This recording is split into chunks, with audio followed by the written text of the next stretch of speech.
Good morning. This is the Eager Beaver Show. You are listening to a True North Eager Beaver Media Incorporated podcast.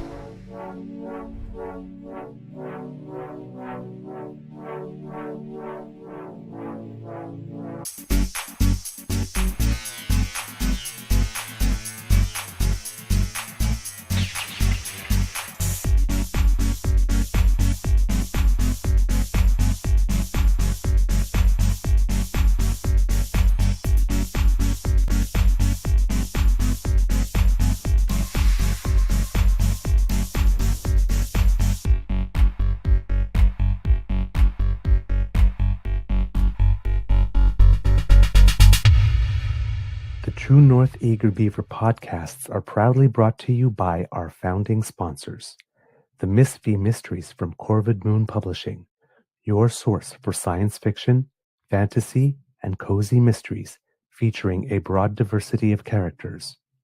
PsychicTarot.ca, book your tarot reading and unlock your spiritual journey.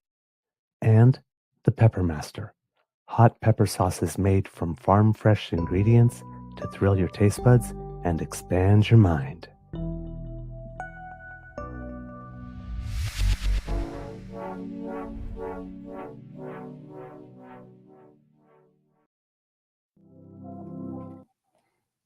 Well, good morning and hello, kids, and welcome to season 5 and episode number 6. 666.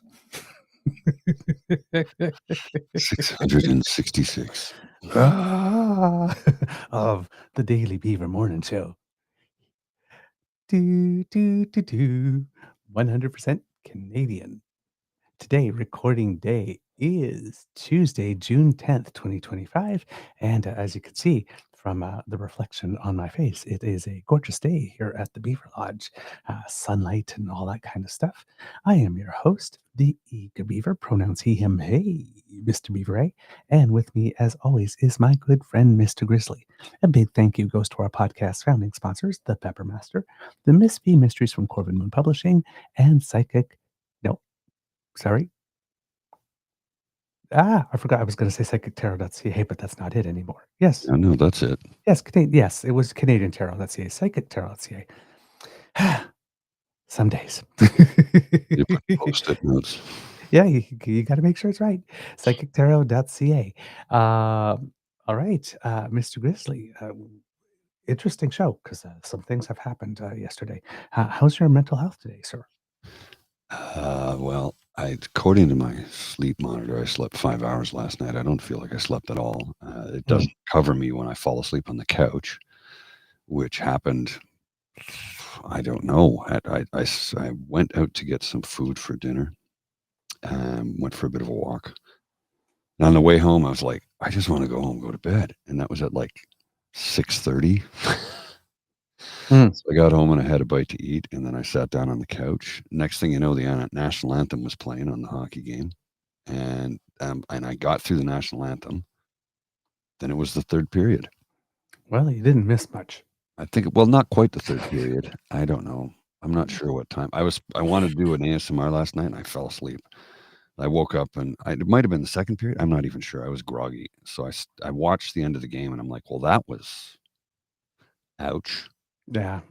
That happens, though. It's the playoffs, man. It's a 7-game series. I say it would take 6 or 7. So a lack of discipline. Oh my God. Oh yeah. There was a lot of that last night. You know what?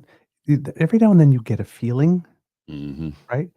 In all the other matches, when a goal was scored quickly, right off the bat in the match, right? I'm thinking, okay, no big deal. But this one, I don't know. Is it when Florida scored that first goal? I was like, I just had this sense like, yeah, I think that's the match right there, pretty much.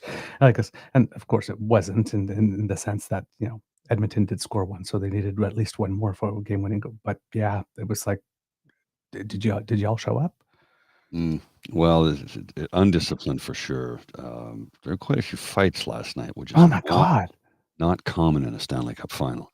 My Beaver Sweet even noticed. It's like, and he's like not a hockey fan at all. And it's like, but he's doing some work and listening to the background. Says, my God, they're always fighting. It's Yeah, like, it I was, think I like tennis better. a rough game. There were some really questionable calls, so I could understand how Edmonton would get PO'd and get a little bit rougher. Yep. There were some really questionable calls. Penalty-wise is what I'm getting at. It just, the too many men on the ice, that was undisciplined. They had 7. 7. Like, how And too and it many was men. not even it was like, "Guys, you're not gonna get away with that one." Right. I You're mean, just it's not. like, but that's the first time in my life, I think, that I can remember too many men on the ice. 7. Mhm. Like, how do you do that? Yeah, 6, that I was just understand. How do you do 7? that's undisciplined. That's undisciplined. And I mean, there's often you'll have the too many men, but you've got 2 people, 1 or 2 skating off, 1 or 2 are coming on. Exactly. So, but this wasn't like that. This No. was I'm looked at, they showed the high ice camera, and I went, "Oh, shit." That's not even a mistake, like, that you can't argue with that one. It was, it was not a pretty game. It was not Yeah. a pretty game. Yeah, I endured through it. Like, when it got to 2-1, when it got to 2-0 or something like that, I'm, like, thinking, "Yeah, maybe I should do more stuff for the show tomorrow," and then I said, "Well, it could turn around." Then it got to 3, and it's sort of like, Yeah. I should probably pull the pull the chute on Well, this when one." they And I didn't. I stayed there, and I stayed there for the entire misery. well, they pulled Skinner. Was that the 3rd period? Like, it's a little gray to me. I don't know. They pulled him last night. Was that in the 3rd period? I Uh, don't know if I didn't see the 1st period. yeah, I may have seen part of the 2nd. I was half asleep, but, bleary-eyed. Anyway, they pulled Skinner, and that was not done because he was playing poorly. yeah, That's just trying to rally the team. yeah, in the 3rd. It was the 3rd, yeah. Yeah, That's just to rally the team is all that is. It's like, yeah, "Okay, guys, let's," because they lose confidence. Let's rally the team. They're yeah. gonna bounce back from this. I mean, come on, they forced 7 games last year. Do you really think they're gonna roll over? No, they're not I gonna. hope not. No, they're not gonna roll over. No. Hey, But, yeah, don't you just but it Florida's was a good team. You don't win the Stanley Cup. I know you can't just give away a game No, like but that. they did last night, yeah. Ah, man. I see that happen in tennis too every now and then. It's like, the person gets a break, and then all of a sudden it's like, "Oh, I got some confidence," and then they just play this loose game, and it's like, "Why?" Oh, man. Alright, but hey, like this, we don't jump off the bandwagon because of one game, like you said. Like this, everybody's entitled to a bad game, Yeah, but, I mean, it's just that, when the stakes are so high, man, you can't just afford to give one away. Speaking of, sports, Summer's doing it again, man. yeah, Set another world record. Okay, so 3 races, a world record in the, 400 free, Canadian record in the 800 free, and then, a world record again, yesterday. Um, Again, I do not know what to say. There's not enough words in the English dictionary anymore. I just stand back and watch in awe. 200-meter IM, and apparently, according to, the manner in which, Devin Haru, described it, was as smashed, Mhm. the record. A The 10-year previous record, 10-year record, yeah. yeah, the previous record was 2:06:12, set by Katinka Hosszú of Hungary, and, I believe, that she completed it in, she went under 2:06. 205.70. Yeah, 2:05.70, so that's 0.42 seconds over 200, that's a lot. That's a lot. That's a lot. Summer's only Wow. 18. I thought she was 19. She'll be 19 in August, so she's still only 18 years old. Yeah. She's now the world record holder in, 3 long course events. So the 400-meter individual medley and 3 short course world records. Well, sorry, the 400-meter individual medley in addition to the 200 individual medley and the 400 free that she just set, as well as short course world records. So short course is, long course is, a pool that's 50 meters in length beginning to wall, and short course is 25 meters wall to wall. So she also holds the world records in the 400-meter freestyle, 200-meter butterfly, and 400-meter individual medley in the short course. So she holds 6 world records right now. Mm. 6 world records before her 19th birthday. Just oh my god.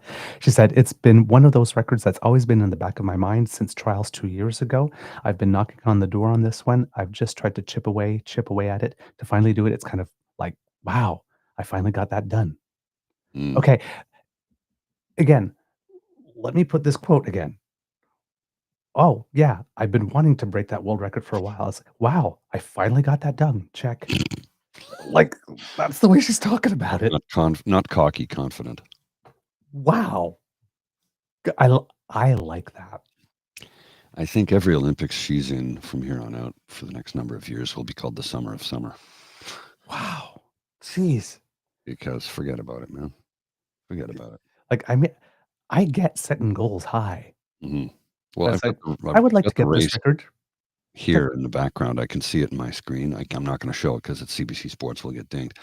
But I'm looking at it and doing the backstroke on the back 50. Uh, she is like 3 body lengths ahead of everybody. And it's only a 200-meter race. Yeah. Yeah. It's like in long course, it's just 4 lengths. Yeah. Exactly. There's only 3 flip turns. And It's then she's doing the breaststroke now, and she's just gaining. It's unbelievable how talented this young lady is. God, jeez. All right, kids and cubs. Before we move on, I wanted to address something because I've been getting a lot of requests to do a show about C2, and why Yes. haven't I done a show about C2 yet? Mhm. The very simple reason, I'll be completely honest, C2 is a huge sweeping bill. It's I think, 140 pages. I've got it up here. I'm starting to read it, but yeah, uh, it's yeah, and I'm not going to go through 140 pages. no, I'm going to, but here's the thing. I'm trying to parse out what would be we would want to address the most because there's so many parts and subsections, and Yeah, it's like but literally in part there's short title. Part 1, yes, Customs Act, amendments to the Act. 5, transitional provisions. Part 2, there's like 20, how many parts altogether? Hang on, I'll get to the end. I'm looking at right now, I'm not even at the end, and I'm at part 14, 150.155. It just yeah, keeps going on and on. yeah, 197 different sort of points. yeah. So I'm not going to go through 140 pages without some type of basis of understanding to be able to grasp it, because this is touching probably 12 to 14 different various laws, and then in certain ways, and each one of them will have a potential civil liberties Mhm. thing with it, and the way that text is written sometimes in the law can be deliberately broad. So it could just sound really innocent and innocuous, and you don't know where the blind spot or where the gap Yeah. could be when things are written that way. So my objective is this is beyond my capacity as a person, right? I have an understanding of law and certain principles, but I have no legal background.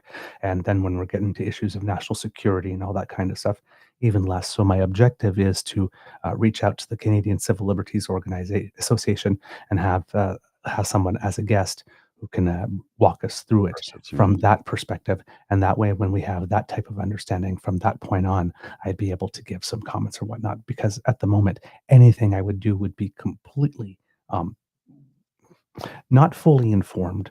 Uh, all I can do at this moment is basically relate what it is that I read and what I hear, but I don't have any thoughts of my own in that sense. The only thought of my own that I have at this moment, based on what I've heard here, is that there's a lot of stuff in this bill uh, that could have been there from in a bill that Harper would have proposed at the time, Mhm. which makes my ears prick up.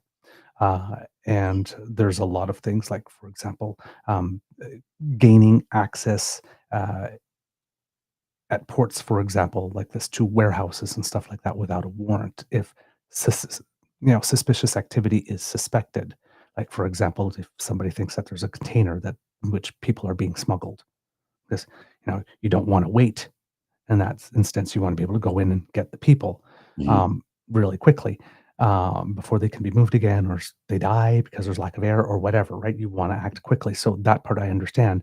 But what does that giving that power, opening that door, like how circumscribed is it? Is it really circumscribed to allow only that, or is it broader and can it be played upon? And those are the things, right? The subtleties and the nuances. So I know enough to know that there are a lot of questions and there's a lot of potential for things to go wrong with this, depending on all the fine print and whatnot. And I don't have the expertise. So this is going to be one of these situations, unfortunately, where I'm not going to deal with the topic and give a hot take because I would rather. This is too important, and I would rather that our take definitely be much more informed. And for that, I will need to talk to somebody that We're going to has need a much. constitutional lawyer, number one, I think, and Yeah. somebody who can really address this because a lot of this is over my head. Yeah. I'm reading through part 14 right now, and this is just the summary of part 14.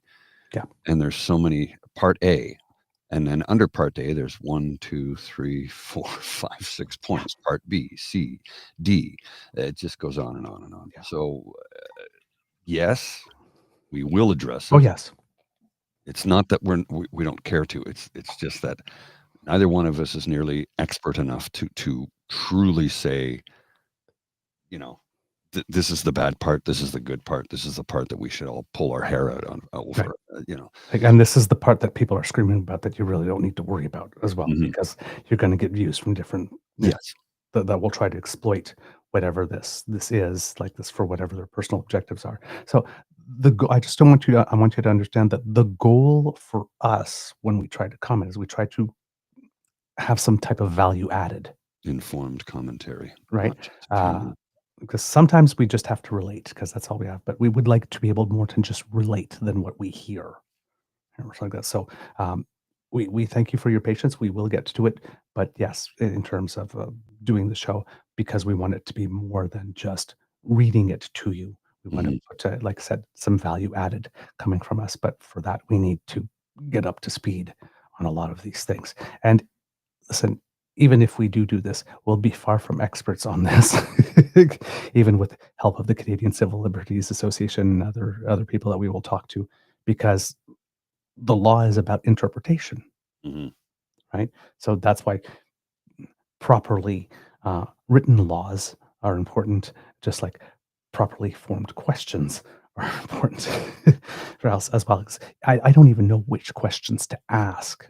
Yes. Well, it's again, it's 140 pages. It's written in legalese and legal speak, and it's done that way intentionally because everything is written that way. But it's supposed to be, because this is a public document. It's supposed to be written for somebody who can understand it at a 5th grade level, right? Okay. Well, any government release, and this is a public document, but it's not like a formal press release, if you will. Okay. Oh, the backgrounder and stuff. Yes. Yeah. Yeah, because press releases have to be written for somebody who has a 5th grade reading level. And even then, sometimes it's very difficult to get it to that because of how it's written. Now, so part 14, point E, is amends the Controlled Drugs and Substances Act and the Cannabis Act to provide and clarify authorities by which computer data may be examined. I'm not sure what that means. Exactly. That's what I mean. It's broad. Well, I'll read part 15 to you. Enacts the supporting. This is just the summary. Part 15 enacts the Supporting Authorized Access to Information Act. That act establishes a framework for ensuring that electronic service providers can facilitate the exercise by authorized persons of authorities to access information conferred under the Criminal Code or the Canadian Security Intelligence Service Act.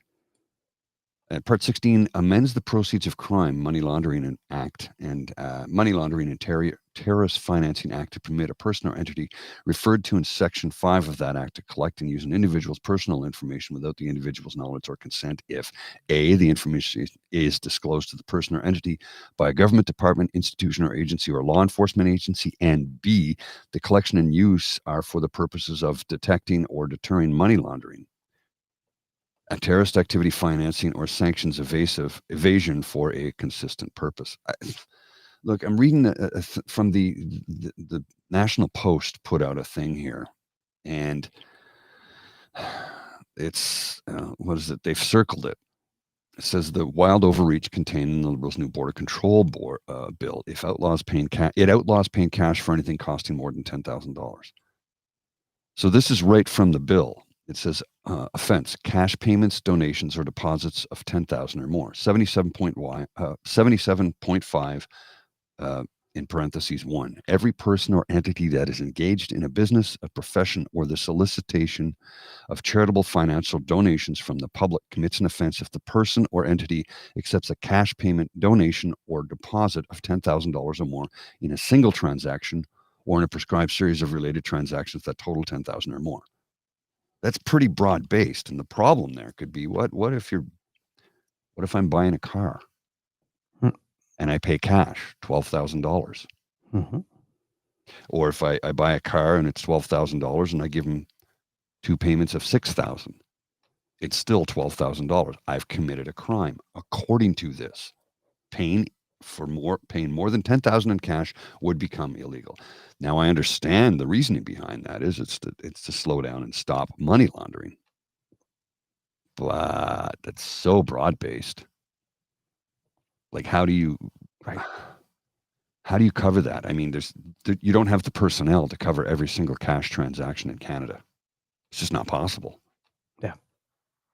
So, and then, like I said, it might just be some type of check that needs to be done like this, or that type of transaction just may not be permitted at all anymore. And then again, is it a domestic transactions or international transactions, electronic transactions, or again, it could be a lot of things. So yeah, so hopefully we will get some help with that, and we'll be able to bring you more at that time. And of course, we'll keep on reading on it, and and the commentary that's going on, and try to pick up things along the way. But yeah, I would probably, um,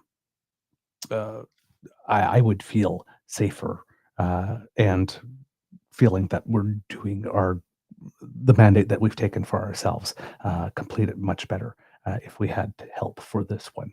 This is not one I can just read on my own and then come up with stuff. Because it's different than and I know what people are asking it because I did the federal court decision thing, right? But that one I could read the decision, right, and see the logic behind it, and by that time, you know, there had been a lot of this by the time it got to that time in court. There had been a lot of discussions in the public sphere, right? Like over a year and a year and a half, 2, and like this, and you pick up some things, and you see the patterns that emerge in the discourse, and the things that have proven that have fallen by the wayside over the time that people were making a panic about before, and all that kind of stuff. So that one was easier for me in that sense. But this one it's going to take a lot more reading, and we're going to need some experts on this. Yeah. Part 7 amends the Immigration and Refugee Protection Act to, among other things, eliminate the designated countries of origin regime. Yeah, not sure what that means. That sounds rough. Yeah. So we will work on it. So please, but thank you for all the requests, and just know that we do have it. We do have it on our list, and we will be at it. All right. Today, I want to get into the stuff because there is a lot with regard to the announcement yesterday. Prime Minister Mark Carney had a media availability yesterday around, I think, 10 a.m. And it was going to be about defense, and that was announced, but we didn't know exactly at all. There wasn't much hinting as to what it would be, and turns out it was pretty big. A very, very big announcement, in fact. Mark Carney announced that we will be reaching the mythical 2% of GDP spent on defense, as we had committed to with our NATO partners. I guess, by next year, at some point by March of next year. That's a big boost to defense spending all of a sudden, which of course raises a whole bunch of questions. Where are you going to find the money? How are we going to pay for that? What type of things are we going to do? And those are natural questions. It seems that there are certain things that there's some debate about whether or not There are things that weren't counted before that are counted now. When I'm listening to interviews with the Chief of Defense, Jenny Carignan, um, it seems that that's not so much. There's no creative accounted using here, that NATO actually um, sets out guidelines, and all the partners agree, and everybody follows the same accounting system when it comes to calculating that 2% of what is included and what is not included. So, for example, if you have things that are not headquartered in national defense, like, for example, the Canadian Security Establishment, and they're doing some stuff on AI and cyber that does contribute to national defense, even though that's with the CSE, it still gets counted. So you can take things from various departments and throw them in there, so long as it meets those criteria. So there's that. Um, the boost in spending seems to be, based on what I've been hearing in the interviews and all that kind of stuff, focused more on people than equipment, in the sense that it does involve equipment, but in the sense that paying people well, um, also which also will have an impact on recruitment and retention. Uh, and then, of course, um, equipping those people well to be able to do the job, to bring a lot of our capacity that we have, a lot of it is offline, because it's in disrepair and the parts are not available to repair it, or we can't afford the parts or whatever, or even if we did have the parts, we don't have the technicians to be able to do that type of that type of work, because you know you need the money and the equipment and the people who are trained, and it seems that we have to work on all of those three simultaneously here, to get to a state where, rather than less than about 50% of our equipment or personnel are ready to be deployed, to about 80%. Yes, because at any given time, you're going to have some stuff that's in disrepair, whatnot, needs to be repaired, so it would never be 100%. But if you can get to about 80%. So it seems that that is to get us to that amount of readiness, and to make sure that the people are well paid, well equipped, well protected. So it's very, very people focused. So it's not things like big submarines yet and all that kind of stuff, right? But it might be things like more drones, could be things like more artillery, uh, you know, and stuff of the like, repairing certain pieces of equipment, labs and stuff like that, so that they are better operational and can be used, and all those things. So it's a first basis, of course, and which draws a lot of criticism. Well, that what's that going to do to help us get the submarines back into the water? Because we have four of them, but only one is operational at the moment. Probably not that much in that sense, unless there's some relatively early fixes. But um, you know, it's not going to get us new subs from South Korea yet, right? That's going to be another meeting that's going to be happening with NATO coming up in the next few months, and then there are going to be more commitments. So this basically gets us to 2%, so that when we show up at that NATO meeting, the question is no longer, well, why aren't you going to get to 2%? We're there, it's done, the commitment's there, the money's on the books, because at that meeting, they're going to be discussing going maybe to 3.5 to 5%. Right? And some partners are already there. Like Poland's spending more than 4% already. Poland spends more than the United States, actually, as a Percentage-wise, yeah. as a percentage of GDP. What I So find fascinating, though, is the amount of people here complaining, saying, "This is a conservative platform." Is it really? no, Because it's they not. reduced our spending to 0.9%, which is the lowest it had ever been. Yeah, It is a fallacy that the conservative government, or any conservative government for that matter, does anything positive for the armed forces. yeah. See, here's the thing: if our conservative party actually was ideologically conservative, Mhm. in a pure sense, like when you look up the definition of conservatism, not this thing that's masquerading as conservatism today, that's really distorted and torqued and twisted, like this, where you got to be anti everything.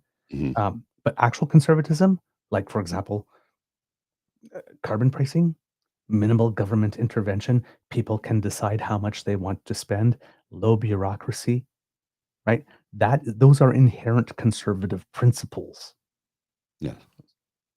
And even though it was a conservative plan in design, because it was brought in by liberals and it's about the environment, so it got portrayed as a lefty type thing.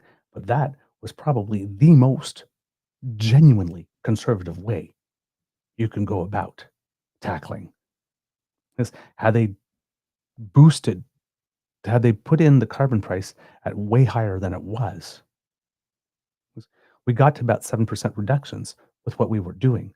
Had they started it off at $100 a ton and raised it by $100 a ton every time, rather than starting at as a little bit and then raising a little, we definitely probably would have had much more impact, because there would have been a higher cost at the prices. Prices would have jumped much higher. Rebates would have been higher because the sticker shock would have been much greater. Yes, but we probably could have done more. We probably could not have done 100% with it, but we probably could have done way more than 7, right? But then again, they had to balance sticker shock, right? Yes. So, and even with what they did, like this, after like 2 years or 3 years of completely, beating the drum 24/7, this is the reason why you can't pay your mortgage, like this, even though there wasn't that much sticker shock. I mean, this was designed to be like really, equivalent to frogs in boiling water, if you want to say, slow and The whole progressive. point of it, This, the but whole it point got of it was destroyed. to get us to change our habits. Right. That's the point of it. They're like, well, I don't want to pay this tax. Okay, then don't do that. But I need to do that. Okay, why do you Well, need then to do do it that? differently. It's for my business. Okay, well, let's look at ways you can do it differently so that it is less costly to you. Are there methods? In some cases, I'm sure there probably aren't available to an individual with the budget that they have. Mhm. And That's as simple as that. that's when That's you're supposed to have people who another fall through the program to help you cracks. with that, Right, right? That's right. why we had the government programs. Like, on our own, could we have afforded a heat pump? No. With a subsidy that has like an extra $5,000 off and all that kind of stuff, yeah, we could, Well, I know right? a bunch of family in New Brunswick switched from oil to heat pumps. Yep. They now switch from oil. They haven't removed the oil-based No, you have to furnace. have it as a backup. They need it as a backup for extremely cold days, but they barely ever use it anymore. Yep. Barely. I don't think we used ours. I think we used ours like 3 days all last Yeah. winter. Yeah, with a heat pump, it's good to, is it -20 or -28? I can't remember. You'd have to, I think ours goes down to like -20, 25 or something. yes. After that, you would need a secondary heat source. And they don't want you to use only a heat pump. Again, they want you to have a secondary backup so that, Yeah, you know, and there are times like power outages and stuff like that, and then there are also exactly. times when, like, for example, most of our gas costs that we had is sometimes when it's like shutting down for a couple seconds or like this, or Mhm. the temperature changed a lot, like very sharply, and it needs to sort of gear up or whatnot like this. So in the meantime, like the furnace will go on for a couple of minutes while it's like booting up and doing what it Mhm. needs to do, or defrosting, or whatever. So, but I mean, like, the delivery charge Alone. on It the was more gas than your was usage. Yeah, way more, I know. way, way, way, way, way, way more. I mean, there are certain Mhm. months where our gas bill was like 7 cents. Well, and you know what the delivery charge is, because a lot of people fail to understand what the Yeah, I didn't use any. No, it's got to do with the infrastructure that brings the product to your home, right. whether it's hydro, whether it's natural gas. There's a cost to maintaining that. Well, it's in the ground, it should be good. Yeah, but stuff breaks. Stuff has to be repaired. I know. I've done dig and repairs for a telecommunications provider, a few Your of them your actually. water line, All of that right? stuff requires maintenance. You've heard of water main breaks. Yeah. It happens. Is it less susceptible to wind, rain, ice, snow, heat, et cetera, buried underground? Yes, that's why they put it underground, because it lasts a lot longer and requires less maintenance. But it does require maintenance, and the maintenance ain't cheap. Mhm. The entire, damn near the entire grid of the hydro grid in southern Quebec collapsed in 1998. Because when they built the towers, they said, well, what's the biggest ice storm we've ever had? They said, arbitrary figure here, arbitrary figure, 8 millimeters. Okay, we'll build it to that standard. Nothing will ever get worse than that, right? What happened to the days when engineers would say, and I'm sure engineers fought and said, no, we need to build it to double that. And somebody penny pinching said, no, we'll build it to the max. You do realize that housing in the country of Canada and the province of Ontario specifically, engineering standards for the roof structure was meant to handle 20 feet of snow. Mhm. Up till I'll say 1985, but I could be wrong about that. So what happened in Quebec was they just ignored what the engineers told them to do. Engineers will tell you overbuild it. If the limit is 10, build it to 20. That didn't happen. They built it to 8. The entire thing collapsed. It cost them billions of dollars. People were without heat and power for weeks. Mhm. I remember because I worked that entire thing. Mhm. The whole point of it is invest properly in infrastructure. Don't cut corners. Yep. So this is what we're doing here with this announcement, right? It's to bring us to that base level, and it allows us to. It has. There's that part which is important, but there are more strategic elements to this announcement, right? We have this G7 meeting coming up in Kananaskis that allows us to show up at that table because the Secretary General of NATO will be there, Donald Trump will be there, a lot of our other partners will be there, and say, you know what, the 2% is done. Because whatever you were planning to put in your stuff after that, well, Canada really is like, it's done. Take that off. It's done. That noise Shut up. is there. It will not be part of the discussion. People will not be talking about it other than, what do you think about it? I think it's great. Right? So it's setting that type of stage. It sets that stage also when we meet our partners at the NATO meeting to come. It just removes some noise right off the bat. It's an expensive way to do it, but it does it. It also sets the stage, How you for shut up your example. critics. Yes, like this, but it's a way to do it like this. It also strategically has the point that, for example, if somebody's expecting some type of announcement at the G7 with regard to those tariffs that the United States have put on us, because, well, they no longer have they're not meeting it, so we're going to tariff. So, well, we have met. We are going to meet that, and we're going to do it this year. So, you had Ambassador Fuckface on Power Politics the other day. Yeah, saying like this, congratulations and thank you so much. And here's one thing, by the way, people have noticed it on. He said on the TV show, Prime Minister of Alberta, Daniel Smith, and it's like, and that was definitely bait because a couple of hours later on his tweet, he said Premier Smith. So he knows it's Premier, but he just wanted to stir the pot there. But for removing all that stuff with regards to alcohol and all that kind of stuff, and there are some kids that made in the chat, made some comments in the chat yesterday that the way that the system is devised in Alberta, it's not like Ontario, where like this there are some things that the government of Alberta can do, but it's not like they can actually force the sellers to carry it. They certainly can't force Albertans to buy it. It's privatized.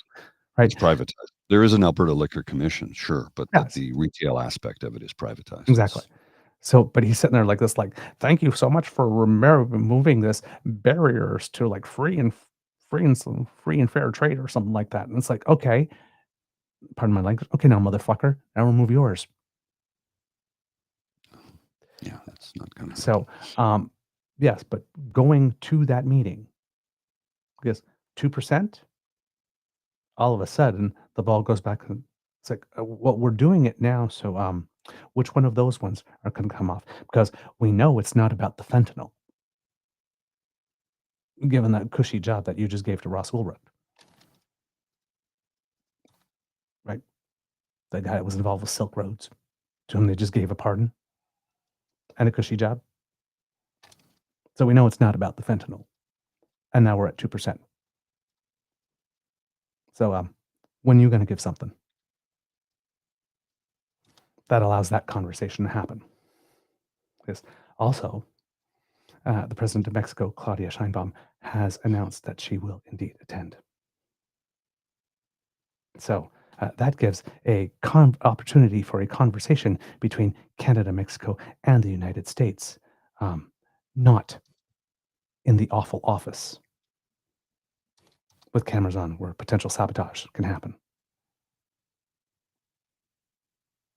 with an irritant taken off the table.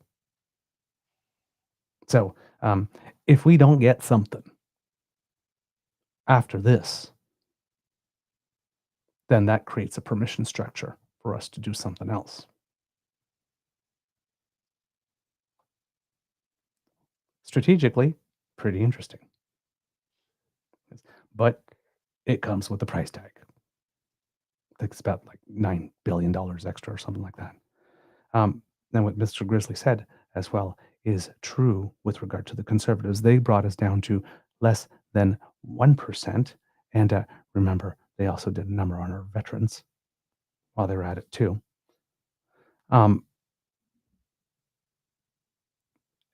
they talk about CF-18s because they started the process, but it's not like we have them,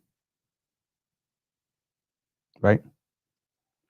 So, yeah, the conservative line on this one really needs to be taken with a whole salt lick. Now, is this conservative? Yes. Is it something we would get from our current Conservative Party? Fuck no. Not even close. Again, There's I'll no say, track record. Mark Carney is more of a progressive conservative in the vein of Joe Clark We than hope. he is a liberal like Pierre Trudeau. Yeah. Simple as that. Yes. Now, we just hope that he's a progressive conservative in the vein of Joe Clark. And Well, I not believe he more is. I'm reading his book, Values. Yeah. And I would think that, yes, that's exactly who he is. Yeah. But, like I said, Bill C2, the way it's first tabled, Well, how much has some correct. people concerned. Talking about G7, Modi's coming. That has people concerned. Saudis are coming. Mohammed. Well, so far, I don't. I think the invitation has put out. So far, there has been no confirmation yet. But yes, Mohammed Bonesaw also, Yes. it appears, has been invited. Which, again, I get it. Real ugly politic. Saudi Arabia is making some changes. It is. It is also with the way that things are reshaping in the Middle East, because it seems to be one of the poles now that are probably going to be maintaining more peace in that area rather than warring. And Saudi Arabia has an interest in doing this because they know we're about to reach peak oil and they need to do something else. So this is them doing the same thing that we're doing, essentially. Yes. Well, Reorienting. if you look at NEOM, the entire construction projects that are taking place in Saudi with the line, with the ski resort. Yes, a ski resort. Yes. In Saudi. They are really trying to diversify their economy. What they've done is they've looked at what they've done in the Emirates and Dubai and said, we have to do the same thing because when oil runs out, and it will, we're screwed. So they're doing the same thing as we are, right? They're seeing the future. They're seeing that it's changed. Since they're going to have to diversify their trade partners, they're going to have to be different because they no longer have that that big, huge power coupon that is oil is not going to be as powerful as time goes on. No, it won't. It won't. And we all know this, and they know it. They see the writing on the wall. Right. They know that their reserves and what's in the ground is being depleted rapidly, and that there is only a matter of time, which is why they're diversifying. Now, the concern, of course, being it's Saudi. And it's Mohammed Bonesaw. It's like, okay, you're trying to go for tourism and for expats. And I'm like, you know what? Here's the thing. You are catering to people who might enjoy a drink, might enjoy a smoke, might enjoy extramarital relations. All of those things go staunchly against your nation's, I don't want to say ideology, but certainly religious beliefs. But some of those are questionable too, because. But when in someone else's home. Yeah. Right? So I just got to wonder how well it'll work out. Kind of like Qatar hosting the World Cup. Oh, yes, you can consume alcohol. No problem. The day it starts, no beer. What? No, you can't. You can't. We're not serving alcohol. Nobody can consume it. You can't have it. That's it. That's all. And like Anheuser-Busch has a Anheuser-Busch Labatt InBev. It's InBev is the main company. Yeah. You got a lawsuit on your hands, folks, because you were promised. You imported the product that you manufactured specifically for this. It cost you money, and now they're saying no. So what I'm saying is approach them with caution. Right. Now, my thing here is when I'm looking at this, it's like, okay, I understand that we have to deal with them, but can we not send people to them Mm-hmm. to talk about this? Like, do we need to invite everybody at the big table? Because this like G7 is looking more like, gee, really? Well, it's, here's the thing. Until you can prove to me that you are not all of these things that we believe you are, Over a sustained period of time, I don't think you should be coming here. and that would be my attitude as well. But like I'm sitting there, I'm thinking, like, do we have to invite all the awful people at the same time? But on the other hand, if MBS comes and Scheinbaum, who's not part of these awful people, Mhm. but does come, and there are other people as well. And Modi comes and all like this.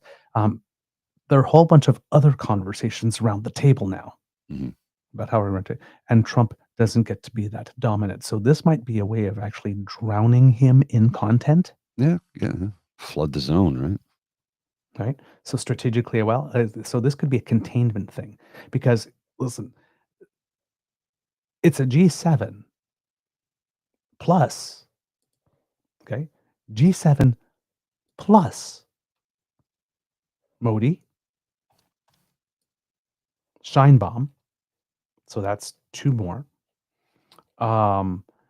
Albanese, the leader of Australia, I believe he is coming as well. I believe Mr. President Ramaphosa from South Africa is also coming. Mark Rutte, Secretary General of NATO, is coming.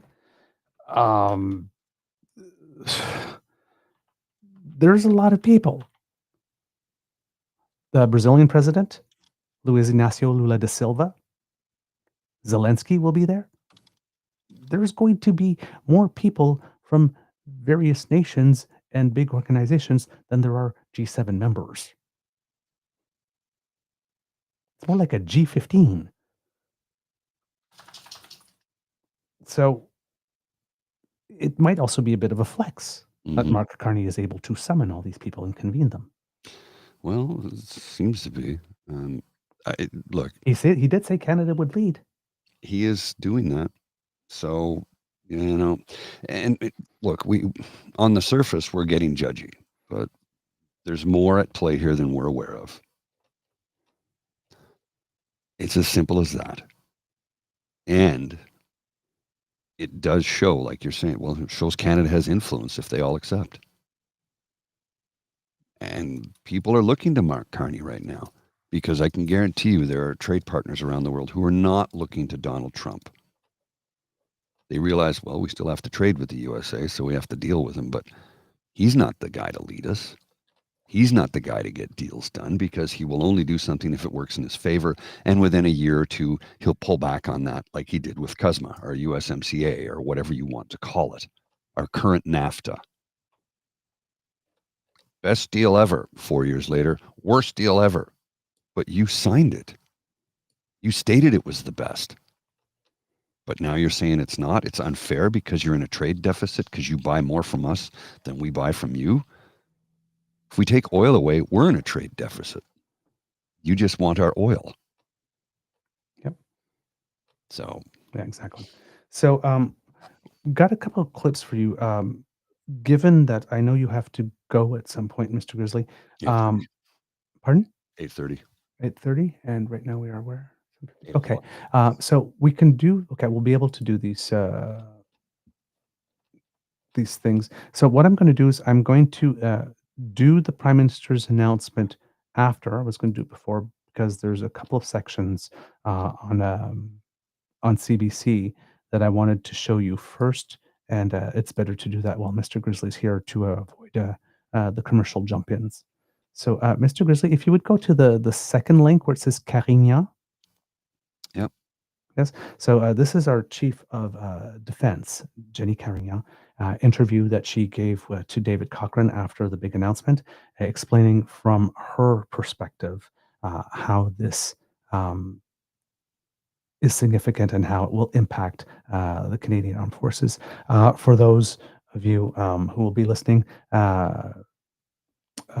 Carignan will often say CAF in her answers. That is the acronym CAF for Canadian Armed Forces. Canadian Armed Forces, yes. If you're CAF or CAF, yeah. Yeah. Okay, well, I'll bring up this clip here. What is this?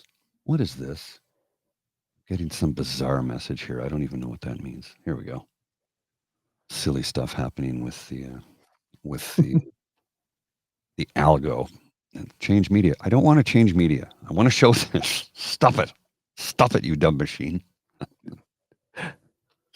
But Vaughn, help me understand. No, The commitment to 2% was made in 20. That's not it, sir. You said 1558. The first one, Carignan says 0, right at the beginning. My apologies. Yep. It has since doubled in cash terms. 10 years ago, Canada's defense spending fell to less than 1% of GDP.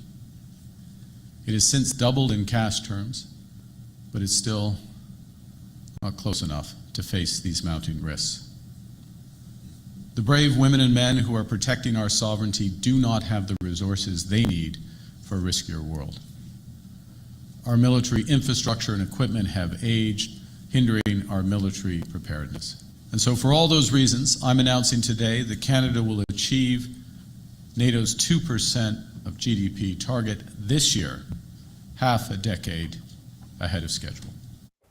That was Prime Minister Mark Carney today, saying his government is ready to foot the bill to solve some of the pressing issues facing the Canadian Armed Forces and to meet the NATO GDP spending target while he's at it.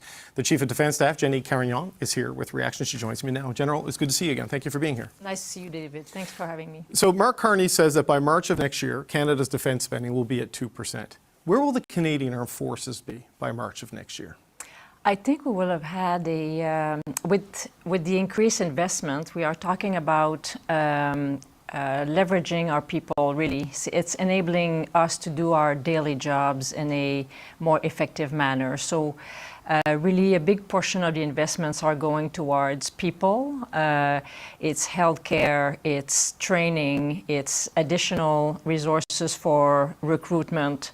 It's housing, it's infrastructure as well. So a lot of those basic foundational aspects that we require to enable our service members to do their jobs. Okay, I'm not downplaying the significance and importance of any of those things when I ask you this, but those are important things to have. It gets us to the 2% target. But what does that do to boost the capabilities and readiness of the Canadian Armed Forces? Because this has been the criticism from NATO, is that we're not able to mobilize enough to deliver.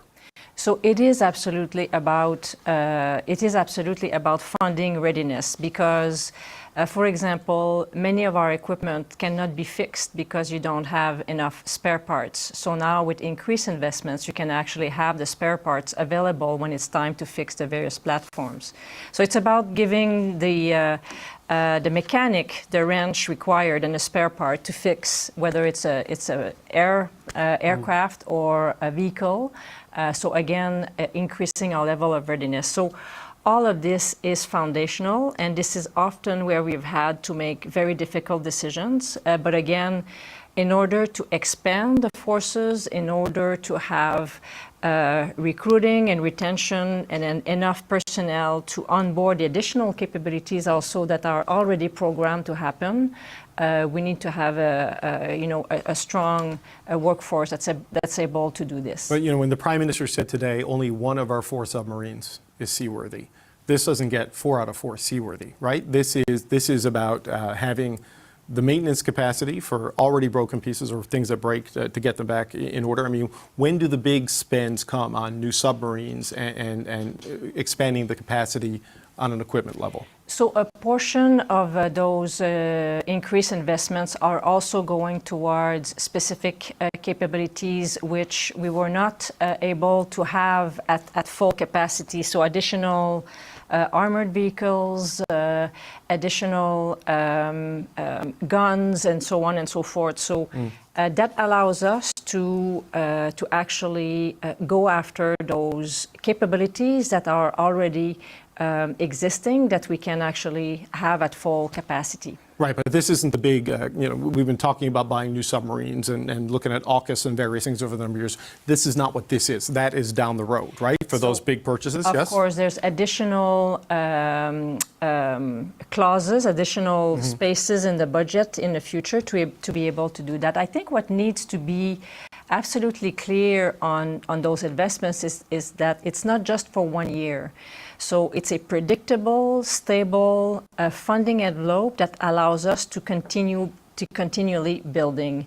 Not only that, but it sends signals as well to the industry to allow us again to exploit that potential that rests within our Canadian industries. Right.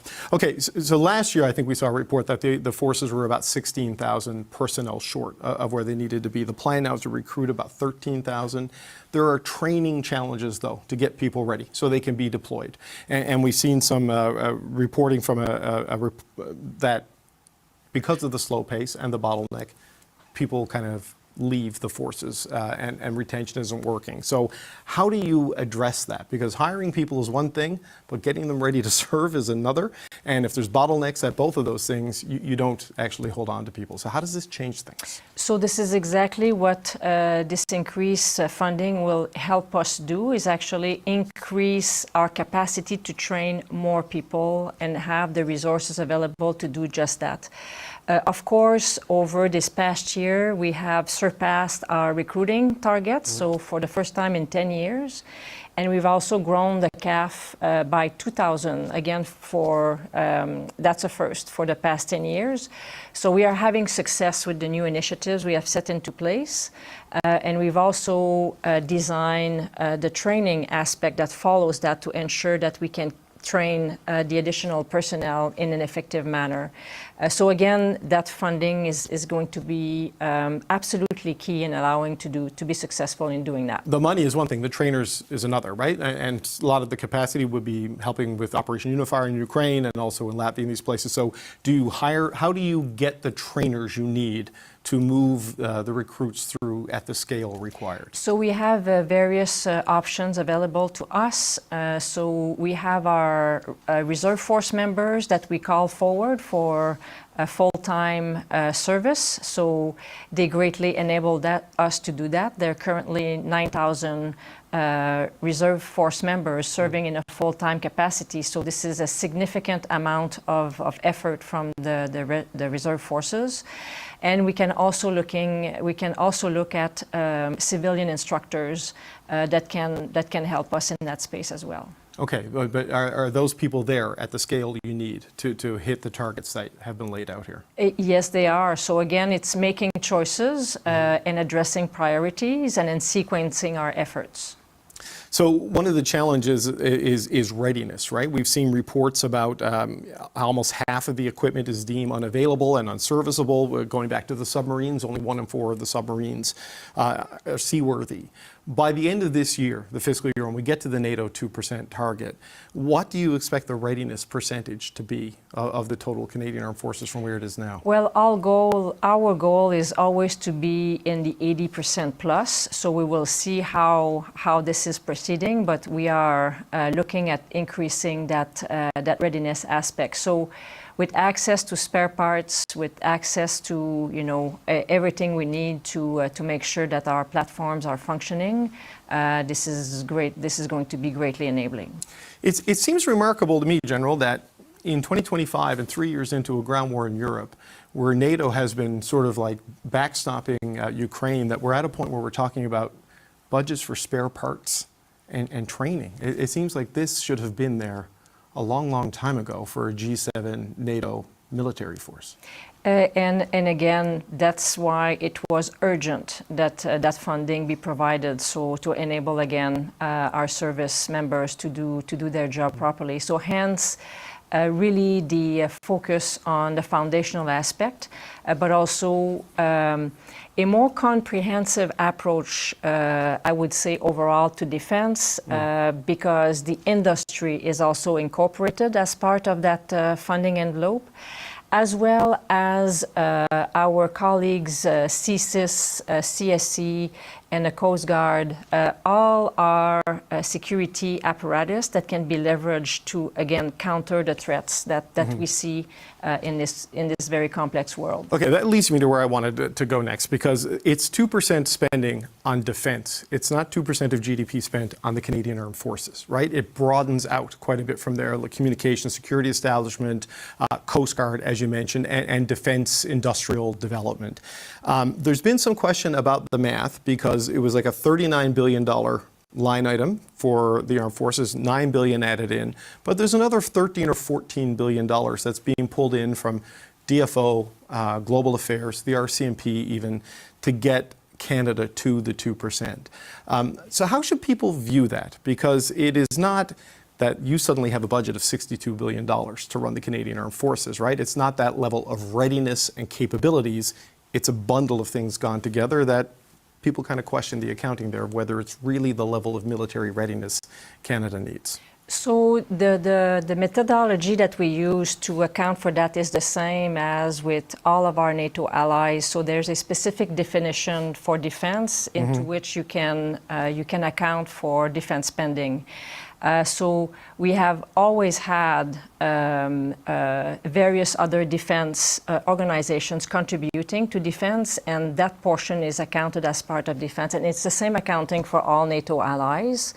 But I need to be absolutely clear, what is coming to the CAF is a significant amount coming to us that is going to be enabling us in actually providing the defense that Canadians need. Well, there is the $9 billion in round numbers of new money announced today, but the other money from the other departments that's being thrown into the calculation, a lot of that has been there for years and years and years. It's only now being added to the math. And if this is consistent with the way other NATO countries do it, I know there's a lot of room, you know, in the 2% accounting practices. Why weren't those put into the figure in years past? They were put into the figures in the years past. So, for example, the work that we do with the Coast Guard in the maritime domain surveillance related to sovereignty operations, this was accounted for into the overall defense spending envelope, and so on and so forth for all others. So they were already part of the accounting, because again, that correlates to the NATO definition for defense spending. So just as a final question, General, there is money here for pay raises, compensation for members of the Canadian Armed Forces. Is this an across-the-board salary increase? Is this retention bonuses? How is that going to be used? And what message do you think people thinking about joining the Armed Forces or thinking about leaving the Armed Forces take from the commitment outlined today?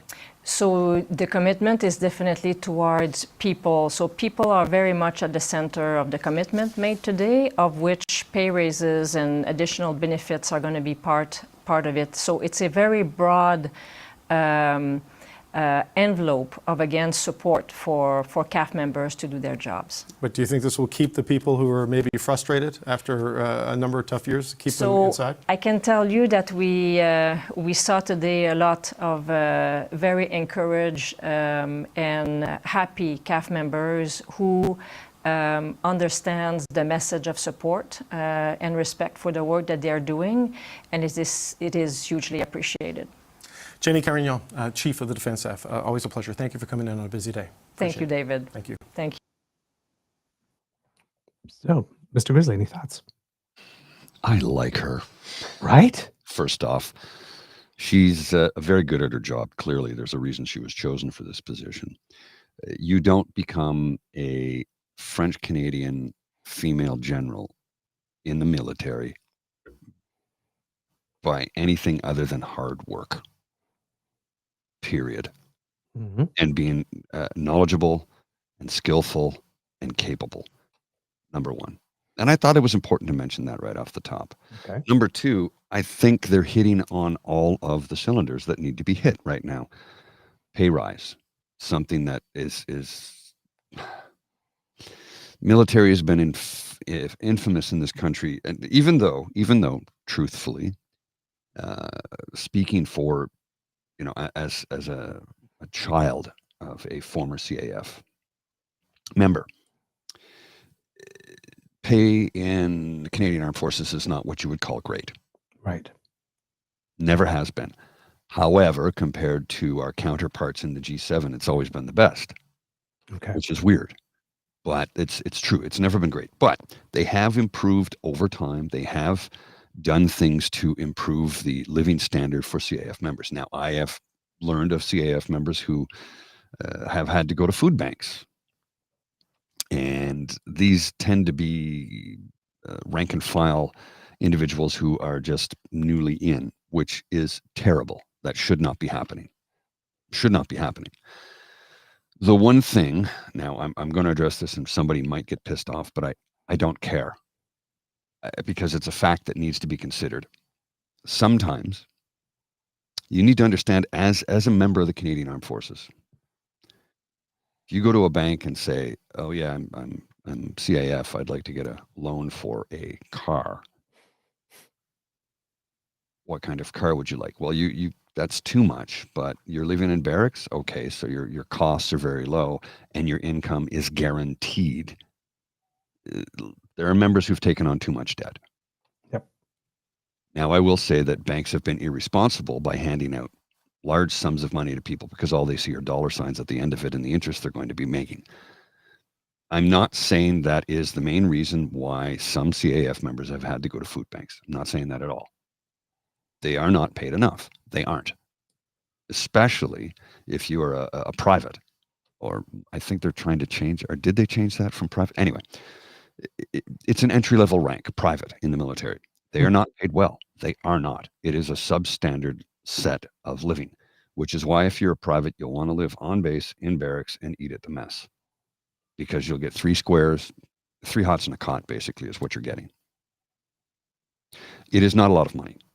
Yes, if you can rise up through the ranks, the jump from private to corporal is a big jump in pay. From corporal to master corporal is, at one point in time, I don't know if it is anymore, but it was one of the biggest jumps in pay in the military for NCOs, our non-commissioned members. I don't know if that's still the case today, but it was a very big jump in pay and a noticeable jump in pay. Again, they are still underpaid. So a pay rise coming for these folks, I think, is great. This is $36.14 for a private today. It's not a lot of money. No. It's not. No, especially considering what you're putting on the line. Yes, exactly. And you got to remember, these are the folks they send directly into battle. And this is a job, like, I know it's going to sound like a weird comparison, but when I was a dancer, Mm-hmm. I remember a Time Canada magazine cover showing like the best and worst paid jobs, and the worst paid job you could have as a Canadian at that time was a professional dancer. Mm-hmm. And considering how it is that you use your body and how easy it is to twist an ankle, pop a knee, whatnot like this, the pay definitely did not reflect, right? When you look at football players, why are they getting paid $2 million a season? Well, you could like bust your leg and there goes the rest of your career, just like that. The average career in the NFL is 3 seasons, right? 3 years. So, in military is a job where people get hurt Every day. Lot. And they're going to ask you to walk into fire. We don't have CAF members in theater of battle right now that we know of. But peacekeepers get shot at all the time. So you're asked to lay your life on the line for $3,614 a month. And yes, I know, Christian, you don't want to live in the barracks, you don't want to live on base, and you don't want to eat at the mess. I fully understand that as somebody who has done those things. No, I was never in the CAF, but I've worked on bases and I've had to stay in barracks and eat at the mess. So I understand, believe me. However, like I said, if you are willing to make the sacrifices that are sometimes necessary to get a little bit ahead. I mean, I'm making a lot of sacrifices right now just to keep my head above water. So I understand. Living in barracks is never fun. It's not. It's not. And eating at the mess. Well, I will say this: the food is better today than it was when I was a young lad. But it's not great. It's not. As somebody who grew up on military bases, who ate at the mess on occasion, many occasions, it's not great. And I understand that. And they do need a pay rise. But it looks to me like this spending bill is going to get our CAF members ready for whatever may come up. And again, he said they're working, or she said they're working with the Coast Guard as well. Yep. Which is necessary because the Coast Guard, even though it's not military, those folks are willing to throw their lives on the line to save human beings. Yep. I mean, Absolutely. they do. So yeah. It's good. I like it. Is it everything that I would like it to be? No, but it's awfully darn close. Yep. Yep. It's the best I've seen in a very, very long time. Yep. And just to put the point on, it's like, yes, in terms of like what you're putting on at risk, right? When I'm telling like your body in terms like, you can be shot at, whatnot. But I just mean your body, right? You're running, run. You're doing a drill like this, boom, you can hurt yourself. Right? There's so many injuries when your job is physical. Anybody who works very physical, construction site, that type of stuff, just all the many ways that you can get hurt and it affects your income, right? So they're also putting that on the line.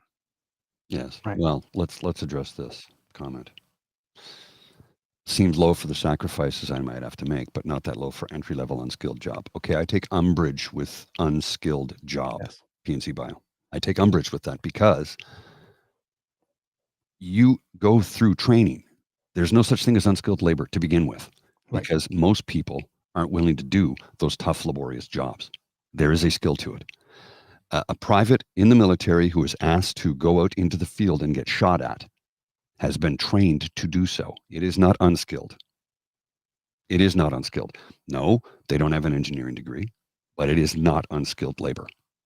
And I do not like that statement, unskilled labor. When people say it, it others people and it's punching down. I don't care for it.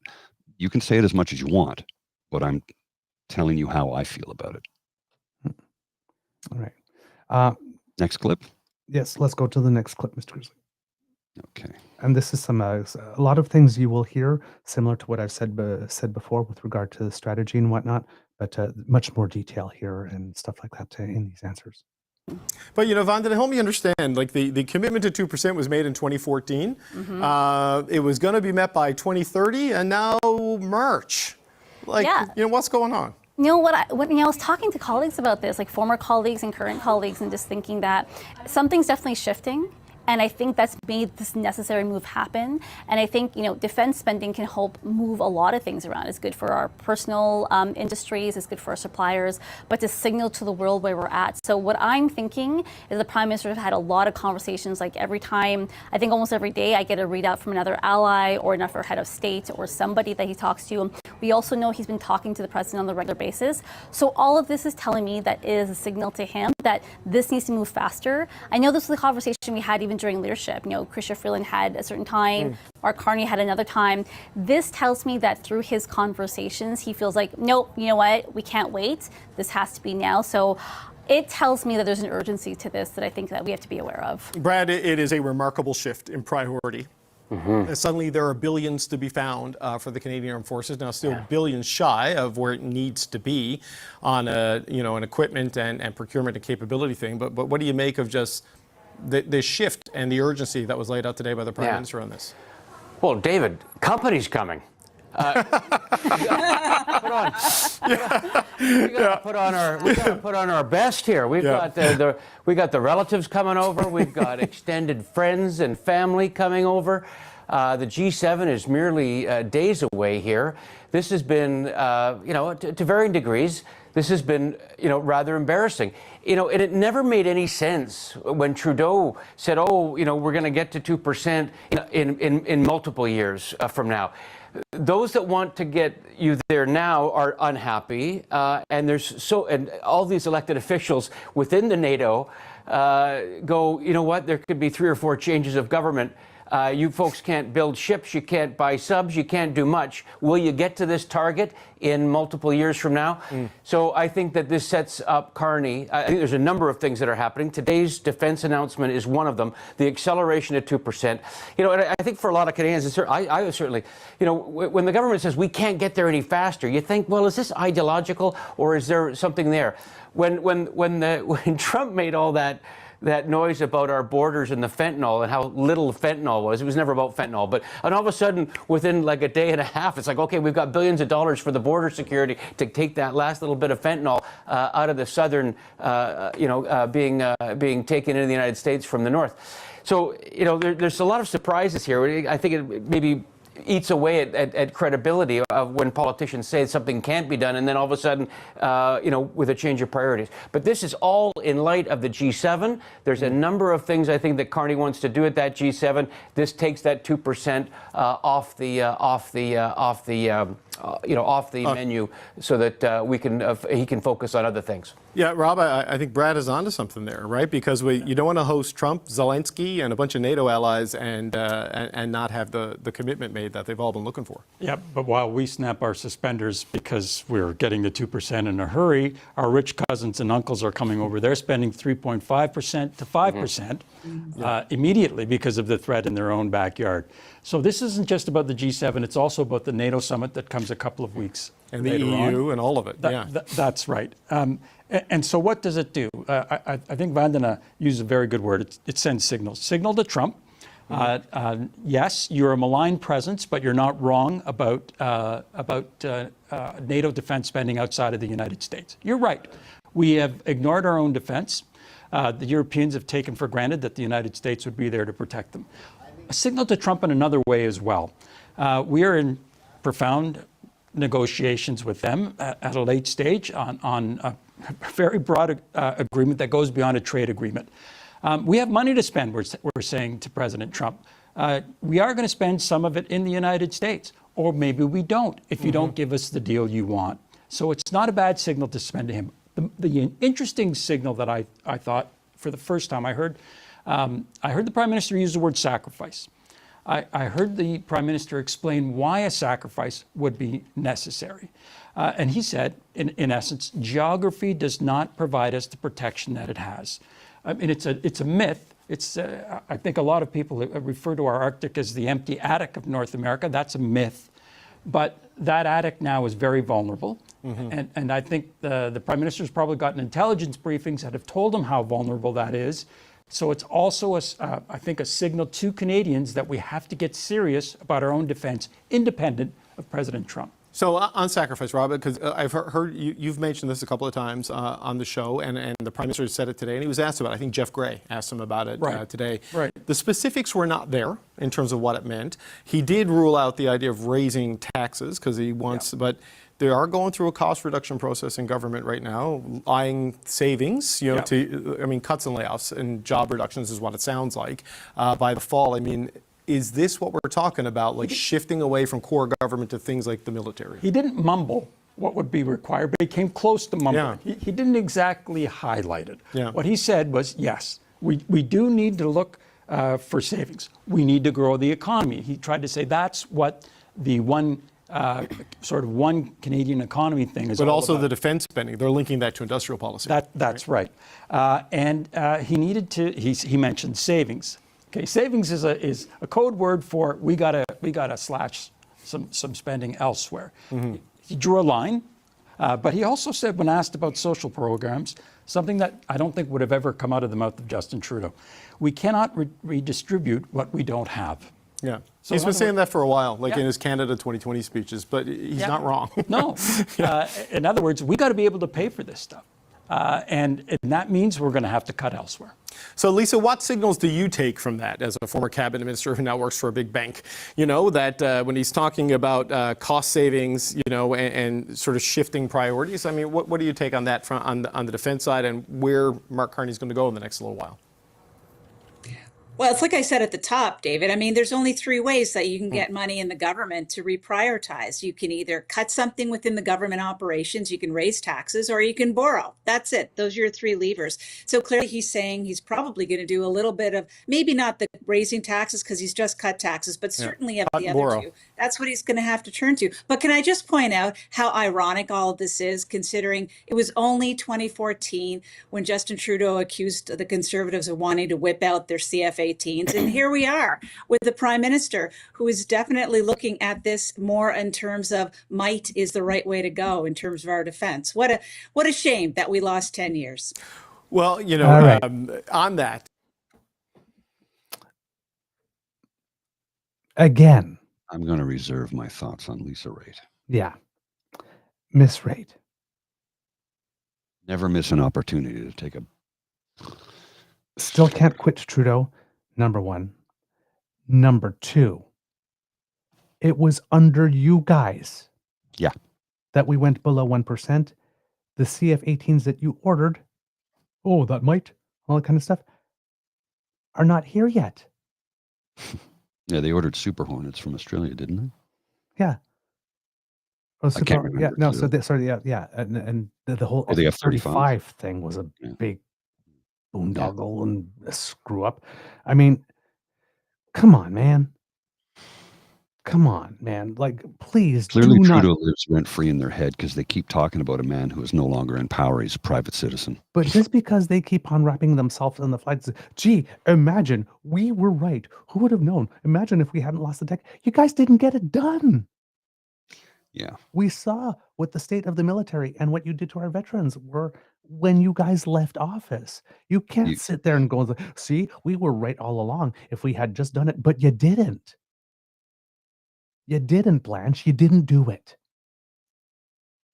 I don't.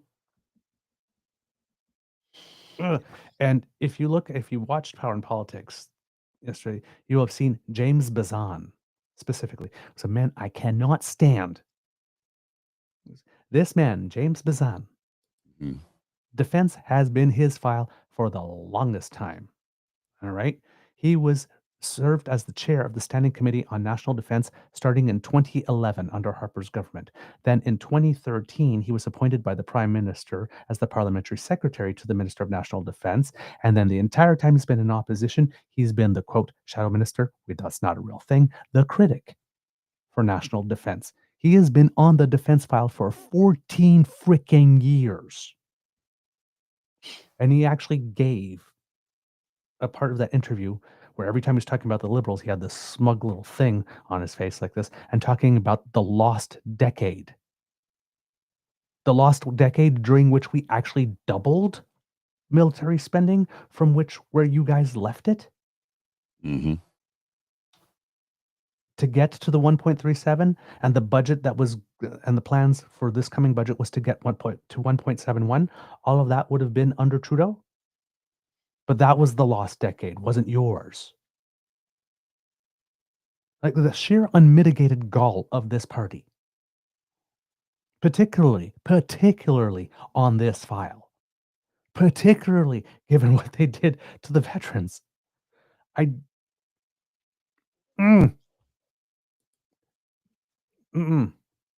Indeed. I have to go.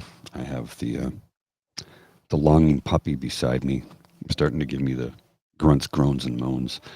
So thanks, everybody, for coming out today. Appreciate each and every one of you. And hopefully I'll be able to get some things accomplished today.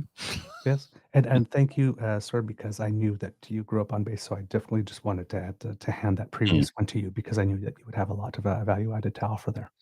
Well, thank you. And somebody made a mention in there that we should get Army Chris come in to talk about some of this too. I did post in the chat, and I'll do it again. It is, what's the title of this? Regular Force Pay by Rank. I'm going to post it again in the chat. Anybody who wants to read about it, if you're considering a career in the military, it NCOs, officers. So it goes private corporal, master corporal, sergeant, warrant officer, master warrant officer, chief warrant officer. And then officers, what I think, if memory serves, captain's pay, a captain's basic monthly pay is not much more than a sergeant. I'm not saying it's garbage. It's still, still pretty good money. But you look at the specialist pay under that. If you get into warrant officer or petty officer, first class search and rescue, the highest pay they can make is $15,000 a month, which is not bad. That's pretty good money. And as somebody who was asked to dive into danger to save a human being, I think that's, reasonable compensation. Is it enough? I don't know. I'm not one to say. Anyway, got to go. I will see you all later. Take care. Thank you so much. You're welcome. All right, kids and gubs. So, as I mentioned, of course, right, you see the in the sort of like more strategy session here, talks about linkages to other types of meetings and where this is positioning on the chessboard. Kit Saucy mentioned in the chat, and this is probably what we'll be going next a little bit. This also ties in with all the other stuff that we're doing, right, to consciously decouple from the United States. With the Rearm Europe and all that type of stuff, we're trying to find a way to not spend 75% or 75 cents out of every dollar that we spend on anything having to do with defense in the United States. Right? We want to spend more of it at home and just maybe diversify our partners, right? Because what the United States is doing to us, they're doing to other nations as well. So, spending more money at home, but spending more money, let's say, in Europe or in South Korea, and them spending more money here, either buying, like I said, like our steel, our aluminum, or having certain things built over here within these agreements that we have. All of this stuff will help. When you add the agreement with the European Space Agency, right? There's a lot of stuff with regard to that could also have applications, let's say, later on, right? Satellite technology, for example, if we have partnerships with the European Space Agency, to get satellites up via Europe versus the United States versus, a private company or that type of thing. Those satellites could serve purposes that help with military function, right? So things that are, as the Premier of Quebec and Monsieur Blanchette had informed us, we talk a lot about the auto industry, but the whole aerospace industry, which is very big, particularly in Quebec, is also very integrated with the United States in the same way as the car industry is, right? Blanchette specifically said when you're talking about autos, you should be talking about space and aerospace in the same way, in the same breath. There'll be opportunities there too. If there is additional employment here in building that type of stuff, that helps if we're using more of our, again, steel and aluminum in building stuff here. That helps us with other markets.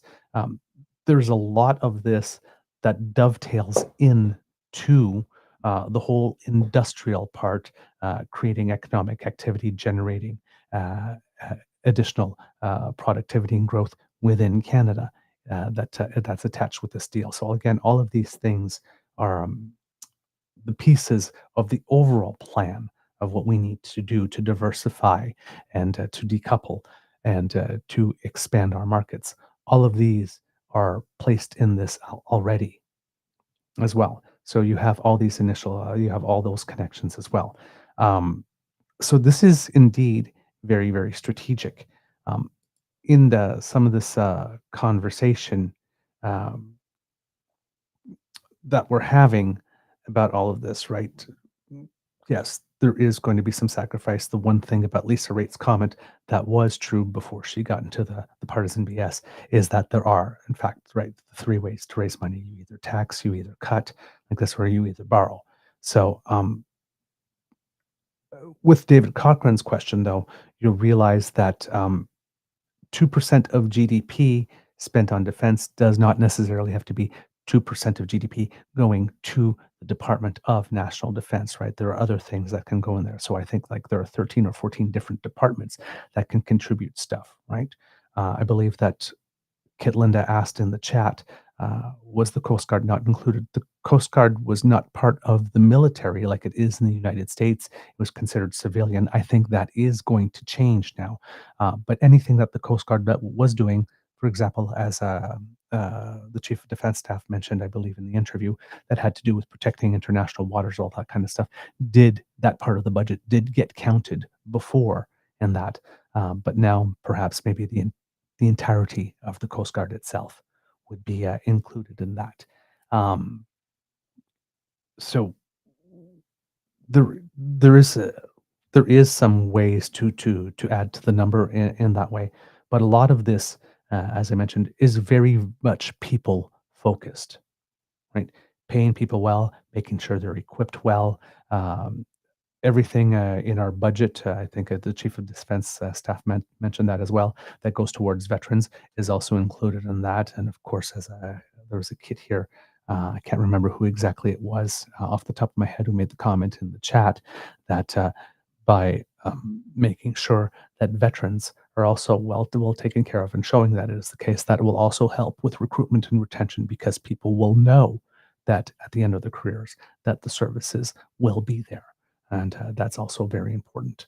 So lots of things here in this that's very interesting and definitely worthy. So we've talked about all the stuff around it. I want to bring us now to the actual announcement by the Prime Minister itself. It was interesting in that the actual announcement for something that is so big was only about 5 minutes in length, really. The Prime Minister's brevity with words in some ways. It's kind of interesting because it's really interesting, right? Because he gives long answers and sometimes people are saying time, but he's also incredibly economical with words. So, he packs a lot into an answer. But you would think that an announcement this big, like we would be talking like for 15 or 20 minutes and wrapping stuff in a whole bunch of like flowery language. And it's like just like about 5 minutes in text, 10 seconds, boom, to the point, get the stuff out there. I'll take your questions. Which was it struck me because I would have expected that there would have been much more. But like I said, in those 5 minutes, he does pack a lot.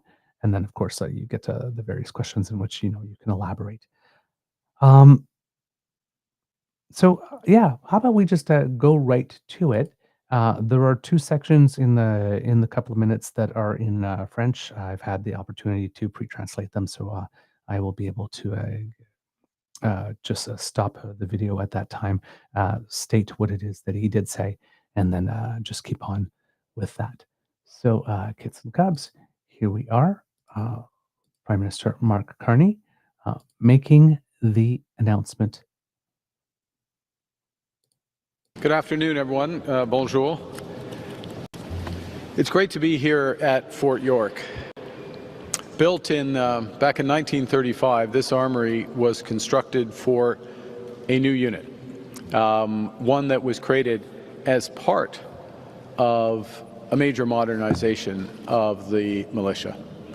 And today, once again, we're here because we are beginning the work of modernizing and strengthening not just a militia, but Canada's entire military. Early this morning, with the Chief of the Defence Staff, with the Minister of National Defence, we outlined a plan that will redefine Canada's place in a more dangerous and divided world. At the centre of that plan are the men and women of the Canadian Armed Forces, the individuals who make immense sacrifices every single day in the service and protection of Canada and our allies. All right. So the Prime Minister then moves on to French in this particular section, where he says the international system on which we've long relied is increasingly unstable. As new powers are involved in a struggle that will shape the world, Canada must be ready to protect Canadians, our values, our prosperity, and our sovereignty. And then he continues on. So just let me set that up to where it is from where he continues on. And here we go. Is tabling what's called supplementary estimates. They include our plan to rebuild, rearm, and reinvest in the Canadian Armed Forces. The additional $9.3 billion for this fiscal year, 2025-2026, will bring Canada in line with the 2% NATO target this year, half a decade ahead of the previous government's plan. Right now, Canadian Armed Forces members are fighting forest fires to protect their fellow Canadians and communities. In fact, members from here are in Sandy Lake as we speak. They're defending our coasts and waters. They are patrolling the Arctic and supporting our allies on Russia's frontiers. Again, members from here, including the signalers stationed in Latvia. They do so in tough conditions, and too often, has to be said, they do so with inadequate equipment. They deserve better, and they will have better. Members of our armed forces will get a well-deserved salary increase, which will contribute to better recruitment and retention of personnel. We will modernize, streamline, and enhance the benefit system so that veterans and their families can get the support they need sooner and more easily. And we will invest in research to support women's veterans' health. We will importantly invest in military equipment, infrastructure, and technology by procuring new aircraft, armed vehicles, drones, and ammunition, as well as new sensors to monitor the seafloor and the Arctic. We will repair and maintain existing ships, aircraft, infrastructure, and other assets that for far too long have been allowed to degrade. We'll expand the reach and capabilities of the Canadian Coast Guard and integrate them into our NATO defense capabilities. And we will invest in modern and secure technological infrastructure, including artificial intelligence, cybersecurity, quantum technologies, and our capacity in space. Our plan will include the support of key capabilities, including the Arctic over-the-horizon radar, the Joint Counter-Drone Program, joint support ships, long-range precision strike capability, increased domestic ammunition production, additional logistics utility vehicles, light utility vehicles, and armored vehicles. All right. So again, a long list of things that this money is going to be going to. So again, it is going to affect readiness, and it's going to affect our ability to be able to deploy and to be able to meet current commitments and that type of stuff. It's very important. But you will also notice that a lot of this is framed as in doing right by the people who serve and protect us, and not as a big strut on the world stage, or as Lisa Raitt would call it, whipping out the CF-18s. Right? The framing of this is very, very, very deliberately centered around the people that we ask to take this risk. Also, for those who are history buffs, this announcement is being made from Fort York. And for those who are a bit familiar with the Battle of 1812, Fort York is located in what is now Toronto, and it was a key site of the conflict. The Battle of York, which was fought on April 27, 1813, saw American forces successfully capture the fort, which served as the capital of Upper Canada and marked their first significant land victory in the conflict. The Americans occupied York for several days, destroying buildings and taking supplies. But following the war, the British rebuilt Fort York, constructing new buildings and fortifications. The fort and the surrounding area are now preserved as a National Historic Site, offering visitors an opportunity to explore the history and battle and the War of 1812. So he's also making this from a historically significant site. I'm sure there's some messages in there too. Symbolism, as Pierre would like to call it. By the way, with regard to that, Kit, PNC, and Bio, I think, referred us in the chat to something by Mr. Kaufman the other day, and I did go to look at it. And in all that thing with the symbolism, when we were watching that video of Pierre talking with the empty cup, and everybody noticed the hard hat. I did not notice, but he did, that right next to the hard hat was a Canadian flag in which the maple leaf and the 2 red stripes on the side were blue.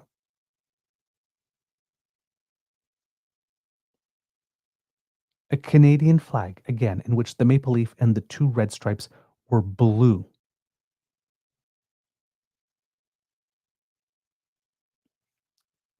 Tells you everything you need to know, I think. Hopefully, I'll be able to put an image of it before the show is over to point it out. But yeah, that just sort of popped in my mind while we're talking about this. So yeah, the conservative thing about wrapping themselves in the maple leaf and saying, yeah, military. Yes, understand the link, military conservative, but not these conservatives. Clearly, not these conservatives who are anything but. Let's be honest. Right? They took the name, but there's absolutely nothing conservative about the Conservative Party of Canada. Like, genuinely conservative, there isn't. Okay.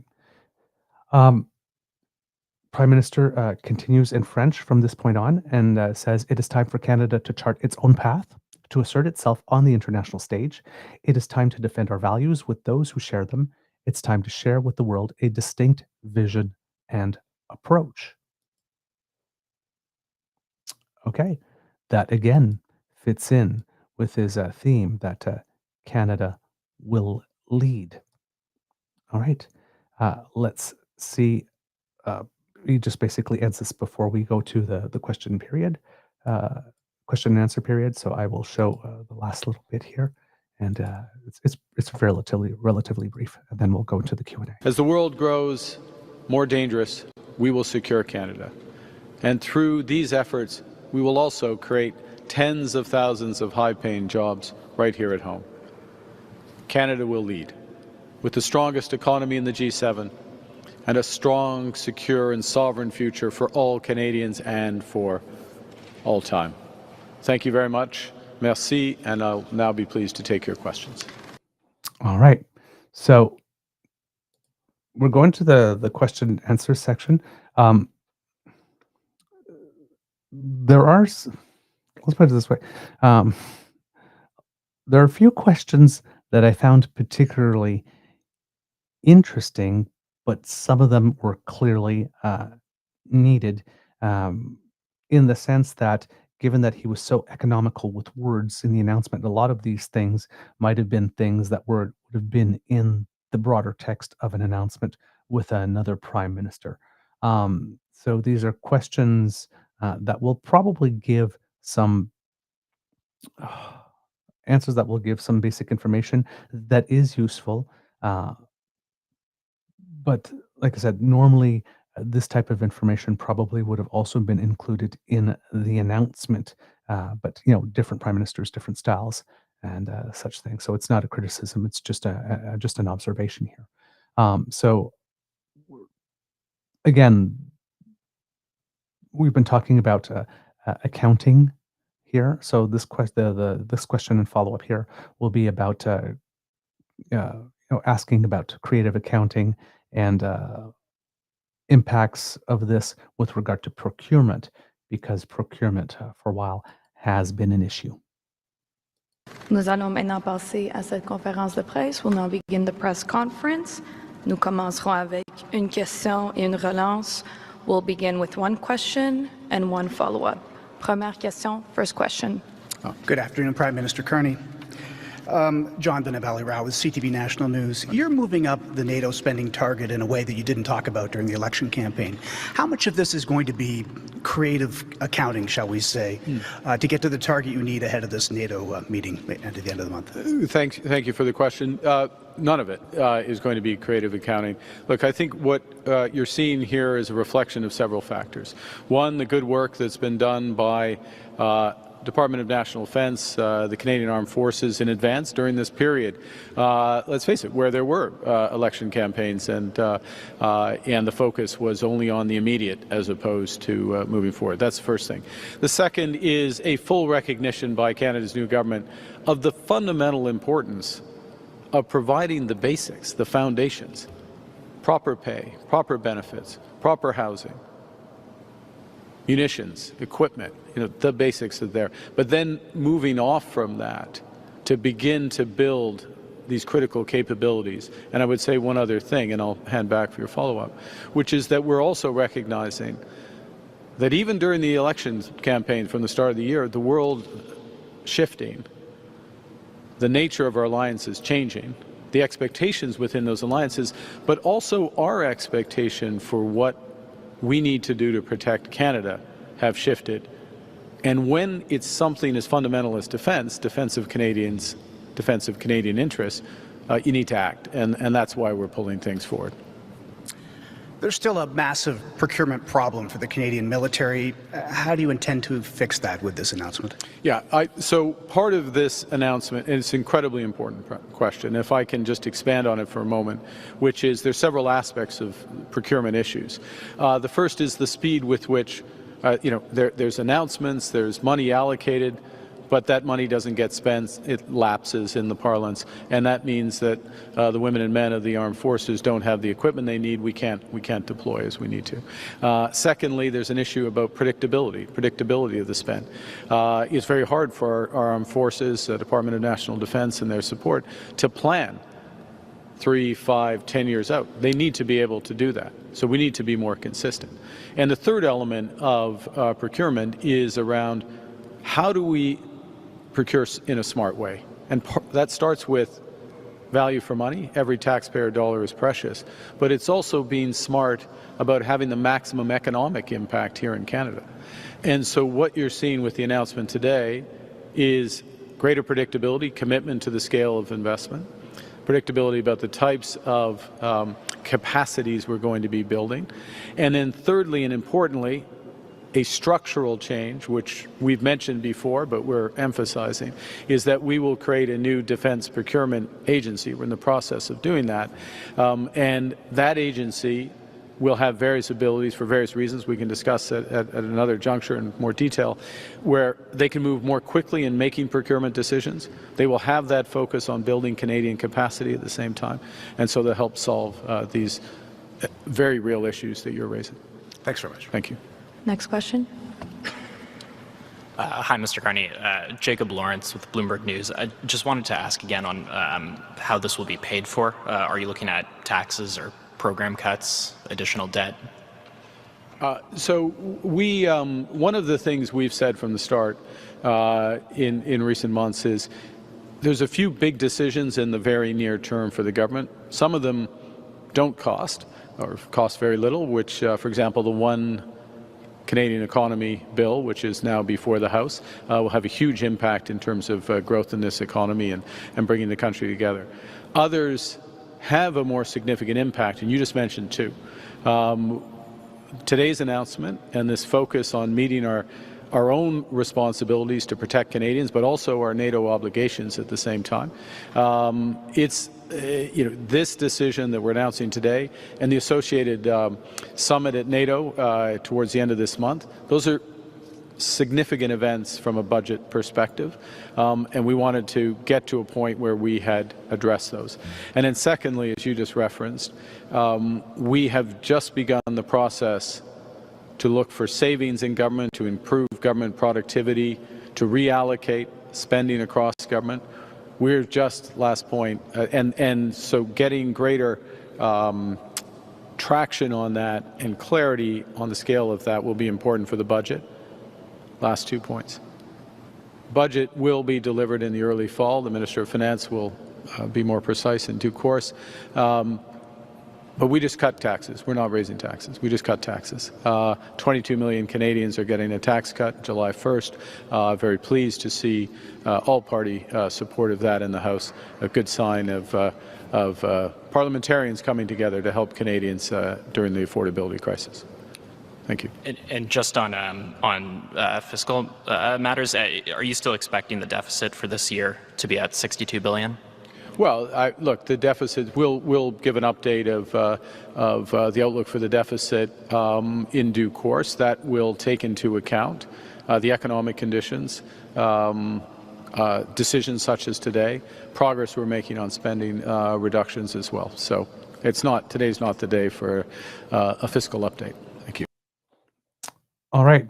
So went through two series of questions here with regard to the creative accounting. I'm noticing some discussions here in the chat, like the gall of asking a banker whether or not they'll be creative accounting. And as we mentioned previously in the show, and as you heard with the Chief of Defense Staff in her interview, that there are guidelines set out by NATO that all NATO member countries to which they have to adhere, and everybody counts for that in a similar manner. So no creative accounting there, and a bit of an slightly insulting question in some way, or at least brash, if one would want to put it that way, with regards to that. Of course, acknowledging that procurement has been an issue, there is going to be an office that is set up specifically to deal with procurement to try to make that happen a little more smoothly. Of course, the question, how do we pay for it? Again, taxes, cuts, or debt, making it very clear that raising taxes is not going to be one of the ways we do that, because he's just cut taxes. So it's going to have to be either through some borrowing. Yes, it's probably some of it's probably going to go on to the deficit. But of course, again, there is a sort of program review, which is a typical thing that happens every time, and they try to find some savings. So it seems that most of the savings that would be able to be found, if there are any, and there should be some, would probably be directed towards the money would be taken from that and going towards this particular initiative, which would make it such that whatever does need to be borrowed will be a little less than the total amount of this package. But yes, some of it is probably going to have to go on to debt based on these answers here. Notice also at the end of this particular answer, I hope I got the end of the answer correctly, how the Prime Minister actually shares some credit at the end, right, when he talks about certain things having passed, showing that it was the entirety of Parliament that was interested in working on something, not like the NDP did in the past Parliament, where anything that was done, so we did it, we forced it, it was us. Nobody else had anything to do with it, and to give no credit to Liberals or whatnot for their share on it. It was all us.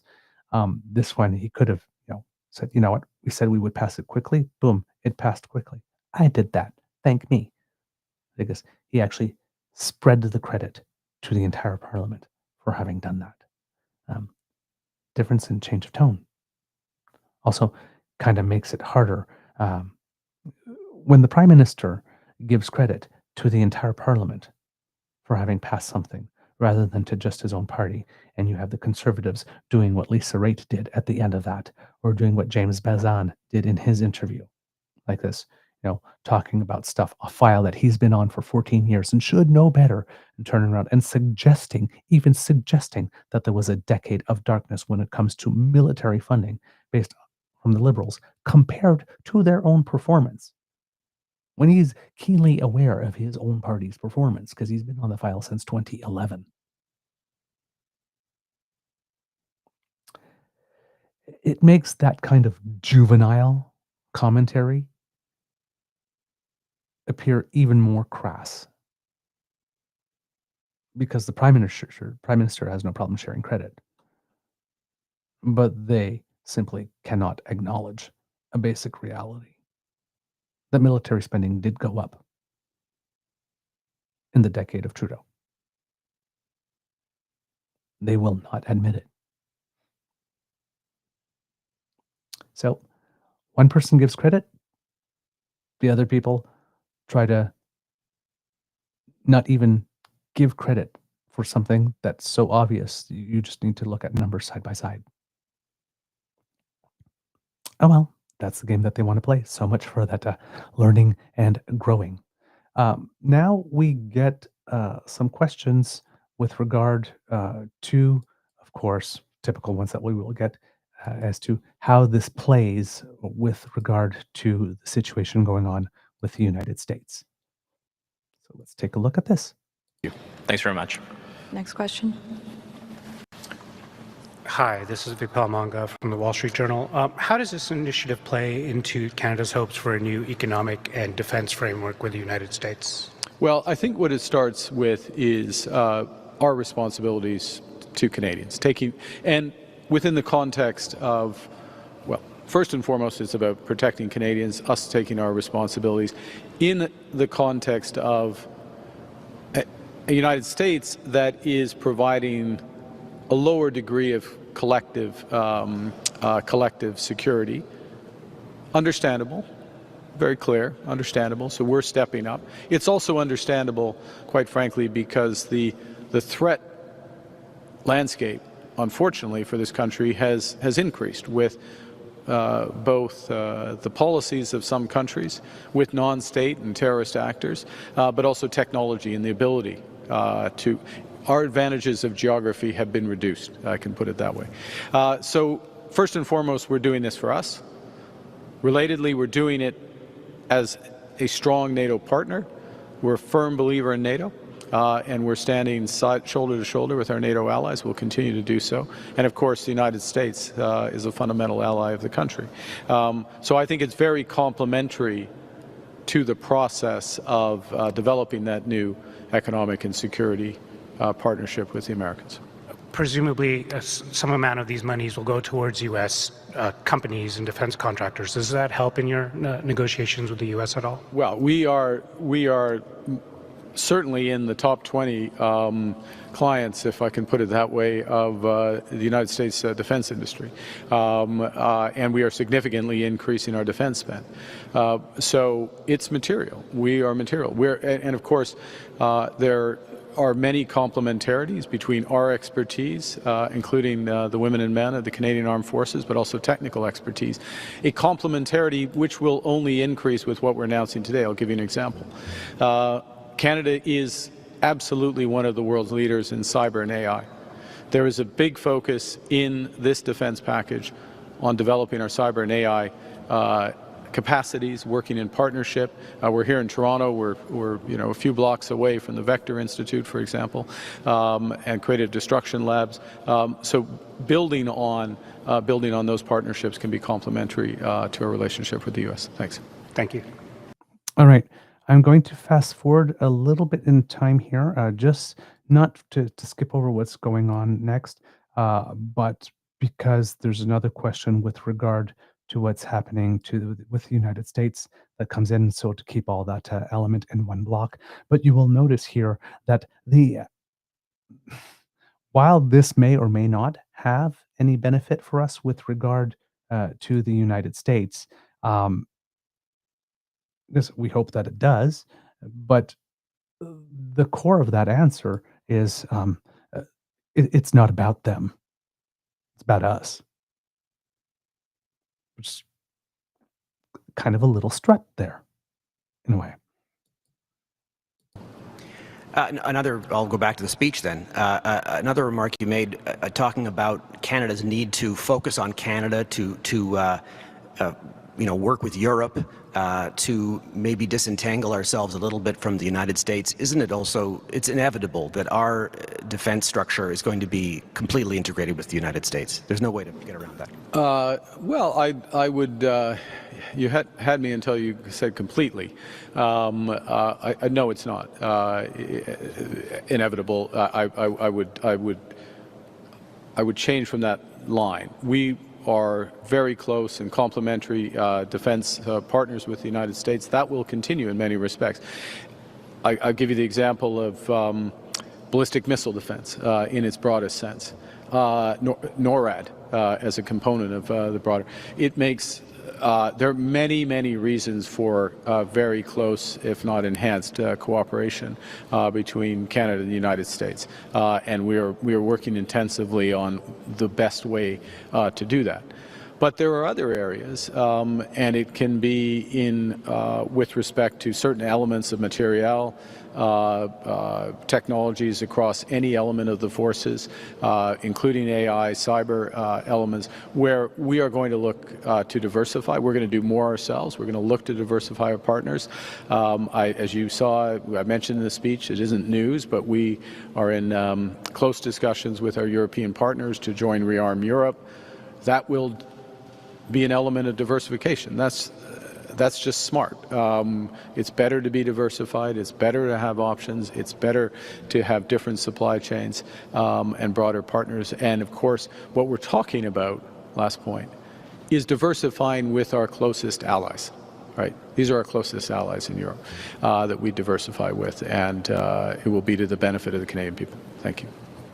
So you will notice, Kits and Cubs, some very, very, very light shade there. We're diversifying with our reliable partners.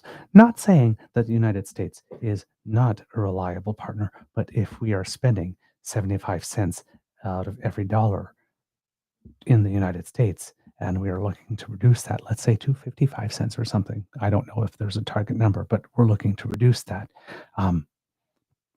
That's some shade. It's once again saying the United States is not a particularly reliable partner without saying outright, boldly, right? The United States is no longer a reliable partner. All right. There was, again, talk about sacrifice in there, and he is asked about this pretty much point blank here. So I'm going to go back to the part that I skipped before, because I said I wasn't skipping it to get over it. And let's hear what he has to say about specifically sacrifice. Next question. Hi, Prime Minister. Jeff Gray, Globe and Mail. I wanted to ask you about remarks you made this morning. You mentioned the word sacrifice. There's a debate going in Europe about this rearming that's underway, and there's a lot of talk about the effect that's going to have on social assistance and healthcare and so on. You did use that word today. Are Canadians going to have to sacrifice something, future healthcare increases or something to pay for in the long term, not just 2%, 3%, 5% more spending on the military? Well, I think the first thing is that it underscores, and I also made this, thanks for paying attention to the remarks this morning, but also made this point right at the outset, is there's no true security without economic strength. And this is true for defense and security. It's true for our social programs as well. We can't redistribute what we don't have. And so the importance, and that's why this government is so laser focused on building the strongest economy in the G7. So we can not just maintain, but enhance, if possible, our social model, our social framework, support each other. Some of these sacrifices will come, I think, in terms of, I'm going to give you an odd answer to this, but I believe this, which is it's going to require a degree of cooperation, consensus, a degree of speed that's going to be needed, both for the investments, nation-building investments that we're looking to move forward, as well as to build these defense capacity. And if I can just loop back to the earlier question about defense procurement, it's part of the reason why we are changing our procurement model. I'll go back to the speech then. Another remark you made talking about Canada's need to focus. All right. So a little bit there. Mark Carney was on the record because I saw a question in the chat, not particularly in this conference here, but in other instances, as mentioning that he does not want to do things like touch supports, like childcare, like dental care, and pharmacare. I don't know if the changing situation has made it such that those programs would be affected by this, because when he did say that, there wasn't talk about there may have been chatter and whatnot like this, but there was no talk about reaching that target this year. I think I think the original goal was 2027 or something. It's going to be a couple more years. So there may be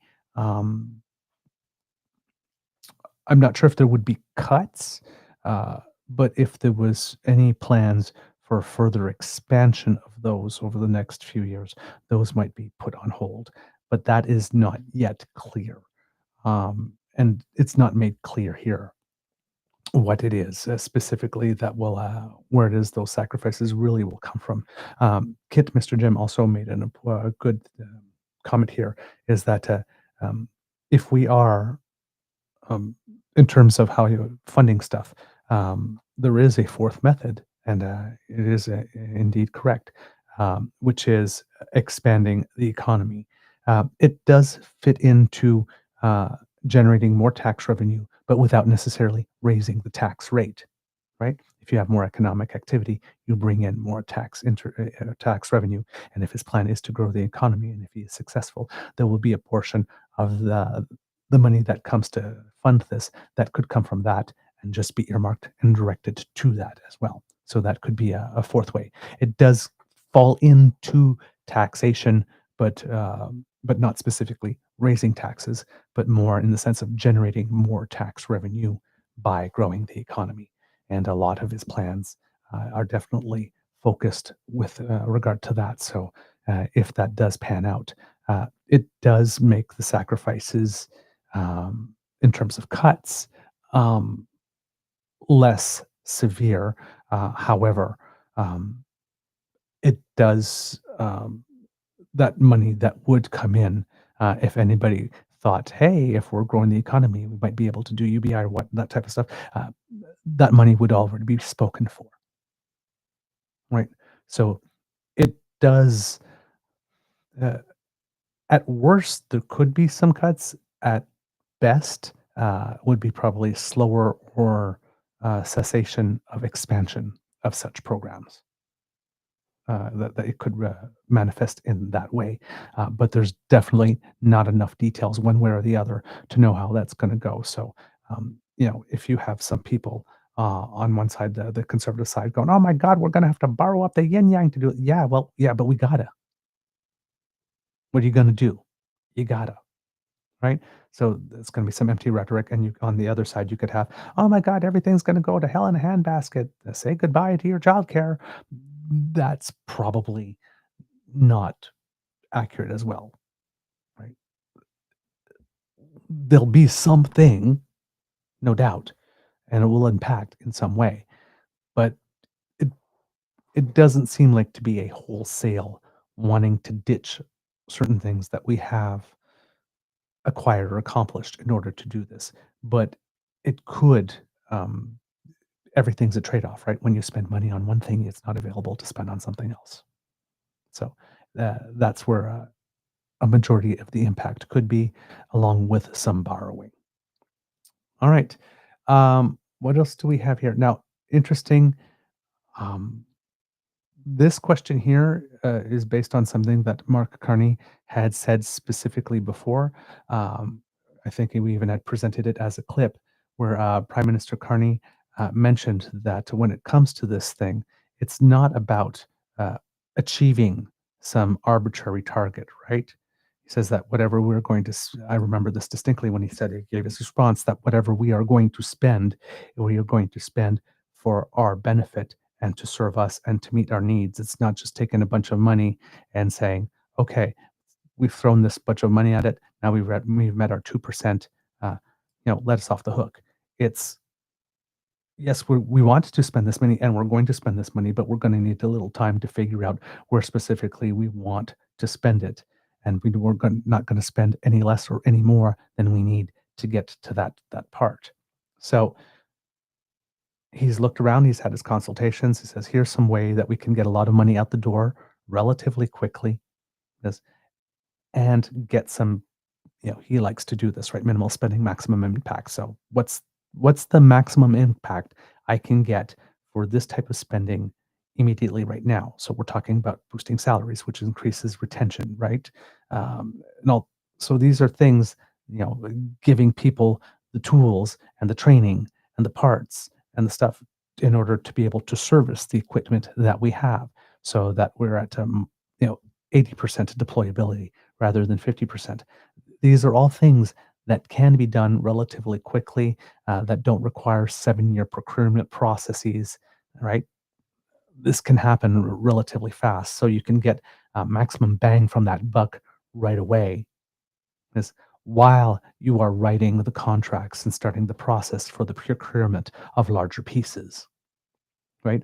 Or so again, it's that what can we do in the short term? What can we do in the medium term? What can we do in the long term? And let's make sure that we're putting funding to these things at a specific time, so that there's always some movement, always some activity, always an announceable, always a deliverable that you can point to, right? Because he's going to have to, if he's going to keep on having the public following him on this, he needs some quick wins, right? And a certain number of them. And he needs to be able to, he can't say, okay, we've decided, we've done this.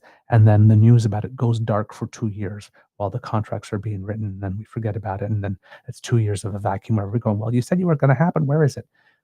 This type of thing, right? As the Chief of Defense Staff has said, recruitment is already going up,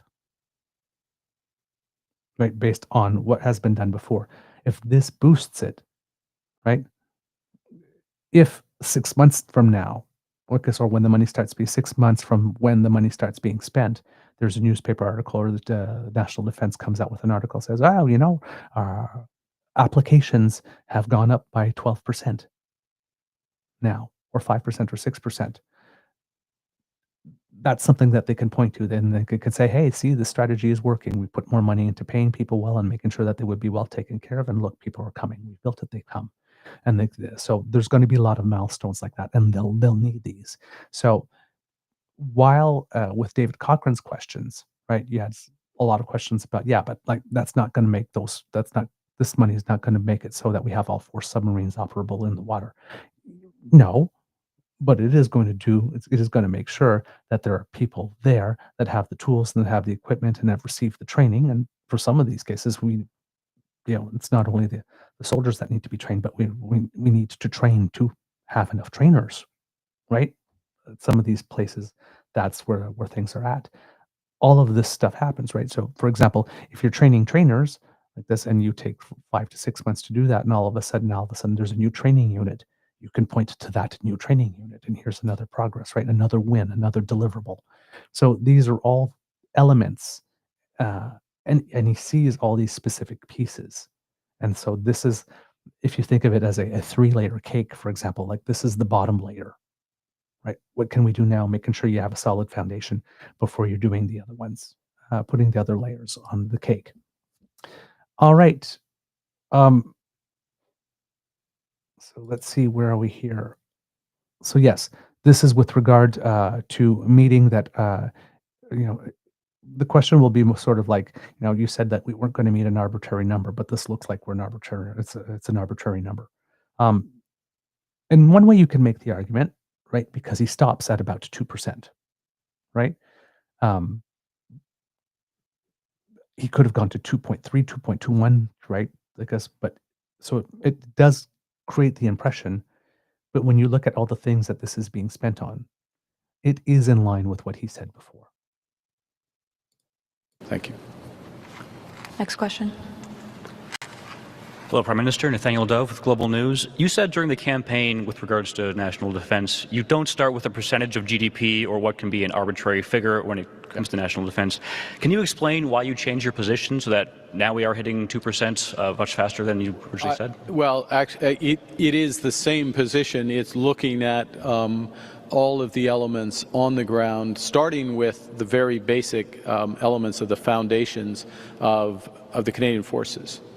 Pay, the lodging, munitions. I'm being simple, but I could give you a very large, just the day in, day out experience, both of the individuals, the support they have, the support our veterans have, but as well the equipment that they have on in protecting us on the battlefield. We see the strains. For example, with respect to the relatively limited operational readiness of some of our aircraft broadly speaking, with respect to all that's being called on our military right now including with the fires. And I want to full credit to the two individuals and the people they represent behind me for the full support they have given in massive evacuations and timely evacuations working with the provinces. But we need to build up that capacity, and seeing that, knowing that, and knowing we can act on it makes sense to act now. And then the second thing is the scale of the what I would call the enhancing our military capabilities across cyber, AI, critical minerals, other elements of that. There is an immediate need or immediate opportunity now. It happens that puts us in a position where we're not just at 2, we're above 2, probably rounded to 2.1% of GDP, okay, for what it's worth.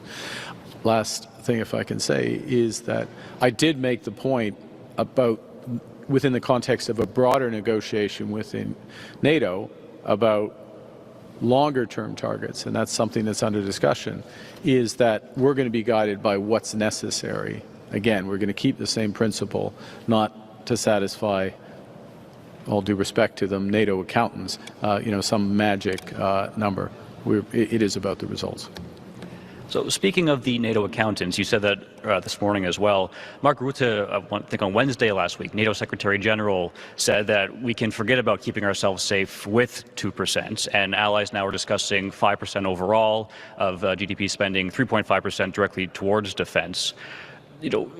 When will Canada meet those new numbers? And if not, what message does that send to our allies when we are now, I suppose, meeting 2%? Well, first, we are meeting 2%, and that is the NATO target as it is today. Secondly, as you just said, NATO allies will be discussing what, in addition, and there will be, we can see from our own needs, our own requirements over the medium term, that we will need to spend more, in our judgment, more relative to GDP. So we'll have discussions about how much that more is and what's the horizon over which to have those bigger numbers. And the Minister of National Defence was just at NATO in the last few days and had some of those discussions. But it'll be about results. And I'll make one final point here, which is, importantly, a component of that increased spending is what's called a defence industrial pledge. 1.5 percentage points of GDP that's spent on everything from resilience through to really foundational elements of defense, critical minerals, and it could include things like AI, quantum, other elements. We feel very confident that we are in the zone of already meeting that requirement. We also have a strategy, and look, we've got the signalers here, we've got expertise literally in the room. We have a strategy that's looking to really build on those elements anyways. So I think we're at 2. That extra 1.5, in that case, defense industrial pledge, is something we feel very comfortable about, both the need and our ability to deliver on that. When you move beyond that, it'll be a discussion, and it's this discussion about results. Defense is it literally is to keep our citizens secure, and we'll do what's needed. Thank you. Thank you. All right. So again, right, it's not necessarily about satisfying the NATO accountants, again, building on stuff and making distinction between another metric while we're behind, right, on the overall 2% on what's going specifically to equipment and whatnot, and a certain specific type of spending. We're already there and we're building upon it. So even in the spending that we were doing that was not insufficient overall, we were targeting some of that spending, at least to make sure that a core commitment within that was met and kept up with all along, which is something that doesn't get reported on very much here in the news. Interestingly, at this point, there are some questions about some things that have nothing to do with this defense thing, which I would have thought with an announcement this big that all of the questions would have dealt with that. But no. So there were a couple of other questions about other issues of the day that, I could show because they are definitely interesting, but they're not particularly related to this topic. And I think I can maybe save them for another time. because we are getting a little long here in the show. But there are two more answers that he gives in this that are very important. One of them is about the capacity to actually get money out the door. And this is one of the main concerns right now with regard to this, because when you're putting a lot of money out the door in one shot, there's a lot of opportunity for things to go wrong, right? We saw this in the COVID period when then Prime Minister Justin Trudeau said, listen, we're going to have to put a lot of money out the door fast, and not everybody who applies and gets approved are probably qualified, but we'll have to fix that at the end because it's important to get this money out now. And we had to take people, public servants that were working in certain departments, and move them over temporarily to other departments to add extra manpower there, right, in order to be able to get that money out. That's been an issue at National Defense, is having the bodies there to actually manage all the procurement projects and all that kind of stuff to get the money out. So hence there's going to be a dedicated office for that. But also, right, you just need to get the bodies there. So either, funds could be committed and they actually don't get out and then they roll over, and that's not great because you get the hit from the announcement of saying that you're going to reach the 2%, but you didn't because the money didn't get out the door, right? The announcement's nice, but money has to flow through bank accounts for it to actually be spending, right? And not just announced spending. So, and it's a real concern.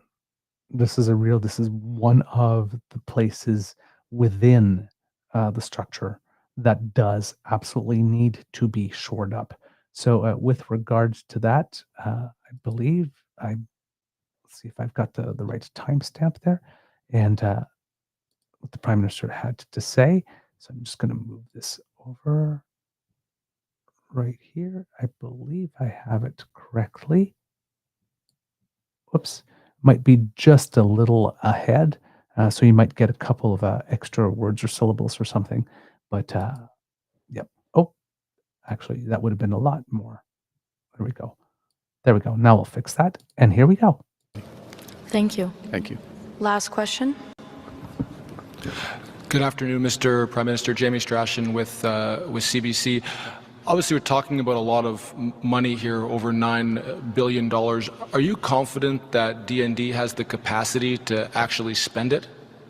Well, thank you, Jamie. That's one of the issues. It's been a historic issue. It's one that we looked at closely in terms of designing the package of measures here. Some of it is very spendable, if I can put it that way, in the short term, going directly to personnel as an example, directly to munitions, places where there's capacity. Some will be in partnership with our allies, including Ukraine, where, again, very high degree of confidence there. And there's going to be a great focus on ensuring that this money is as effectively used as possible. Where I'd flag is in those cutting-edge areas around building our cyber capacity, AI capacities, and others. We actually have good programs. We have great opportunities to do those, but they're, in effect, when I say good programs, we have good opportunities, maybe is a better way to put it. And we have great companies that are available for that. But we'll have to do a bit of work to move those out, but we fully intend to do that. And if I can just use your question again to reemphasize, this reform we're making to the Defence Procurement Agency, which will not affect, to be clear, the very short-term spending, but will affect medium-term spending. The motivation of your question is one of the reasons why we're doing that. Okay, so he is then asked to answer that question in French, which he does do. And of course, because there's a follow-up and the journalist didn't get to ask it right away, the follow-up question will have something to do with regard to readiness and the state of our equipment. And just a quick follow, just in terms of the money in the here and now and today, how does it make more submarines seaworthy, more land vehicles landworthy today? Some of it easier on the land vehicles. Literally, when you're, don't have the parts and you need to do the repair. I mean, we're in that territory in some of the cases. That's c'est un peu gênant to have to say that, but that's true. Like just In French, c'est un peu gênant means it's a bit embarrassing to have to say that. getting to the heart of the problem today. In terms of, broader procurement, the time horizon is longer than this. But what we're signaling, and maybe I can use this just to in the bigger picture. This is not about getting to 2%, full stop. It's about defending Canada. Our ability to defend Canada is not at a point in time. It's going to require a sustained investment. And as I said in my remarks this morning, we're getting to this level with this $9.3 billion, but we expect a further acceleration of spending. We're going to, we're sharpened our pencils. We're going to go through it. We're going to do it in the best way possible. But we think that this proportion of spending relative to GDP is going to go up somewhat in order to protect. Now, that's important because it'll protect Canadians, but it's also important to send a very clear signal to our suppliers, particularly the ones here in Canada. And it's important, and I think it's the right place to finish, to send a very clear signal to the men and women who are protecting us, that we're going to be there for them, and that there are great careers in the Canadian Forces, and that those careers are going to build over time. Thank you. All right. And there we go. The last bit, he was asked to mention it in French as well before the press conference ended. And there we go. That's what we have for you with regard to that. So lots of detail, again, in those, lots of detail. As much detail as you can give at this stage. But again, not afraid to give fulsome answers, to take the questions head on, not trying to avoid, not trying to skirt them. So we got a lot of meat with regard to that. There was one comment here previously by Breens that caught my eye, because it is something, and I believe Kit Breens did actually say it in the comment. It might be something that's unpopular to say, but it is actually true. And I'm just looking for it right now because I wanted to make a note of it, but now it's gone back in time. There we go. Donald Trump has been successful in initiating a change in military/NATO spending contributions. I'm sure this will be an unpopular opinion, as I don't like writing it. It's true, however, right? His actions have served as a wake-up call. Now, he's gone about it the wrong way, in every way, shape, or form. And it's sloppy and messy and chaotic. And it's certainly not helpful. It's not an orderly process. But situation has changed on the ground. People have recognized it. And yes, it has indeed forced people to take this matter more seriously and to do it. Now, he's going to sit out there and he's going to take credit, said, I did this. Well, you kind of did it, but you kind of dumb lucked yourself into it. Right? This didn't have to be this dramatic, if that's what he wanted to get done. Now, then again, he is probably feeling, and you know what? I'll have to give Ambassador Fuckface a little credit here.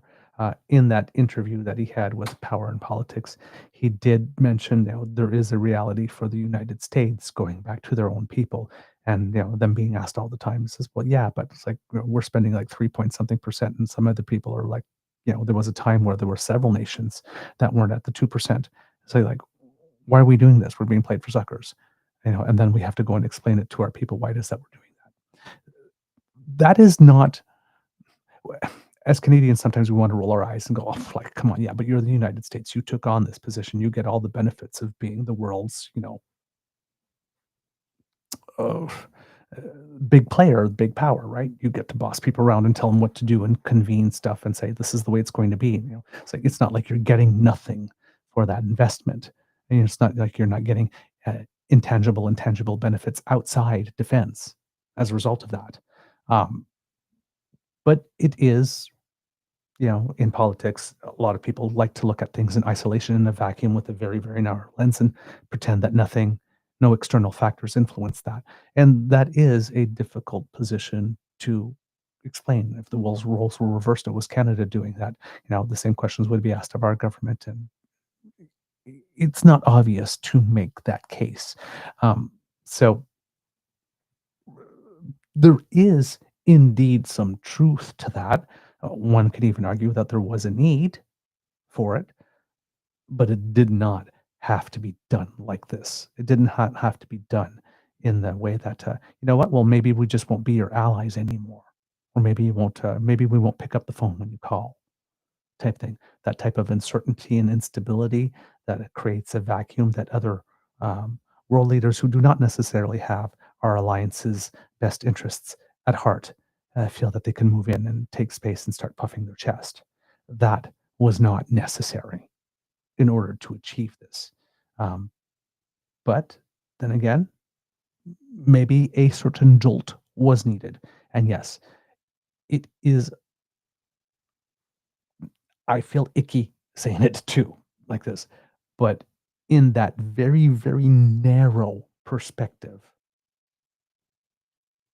yes, this is as a result of Trump and his decisions, no doubt. I'm not sure if credit can be given, but in this case, correlation is causation. Let's put it that way. There's also a comment earlier that we put on screen with regard to, okay, yes, we are meeting our 2% of NATO, 2% of defense spending as required, 2% of GDP spending on defense and security and whatnot as NATO requires.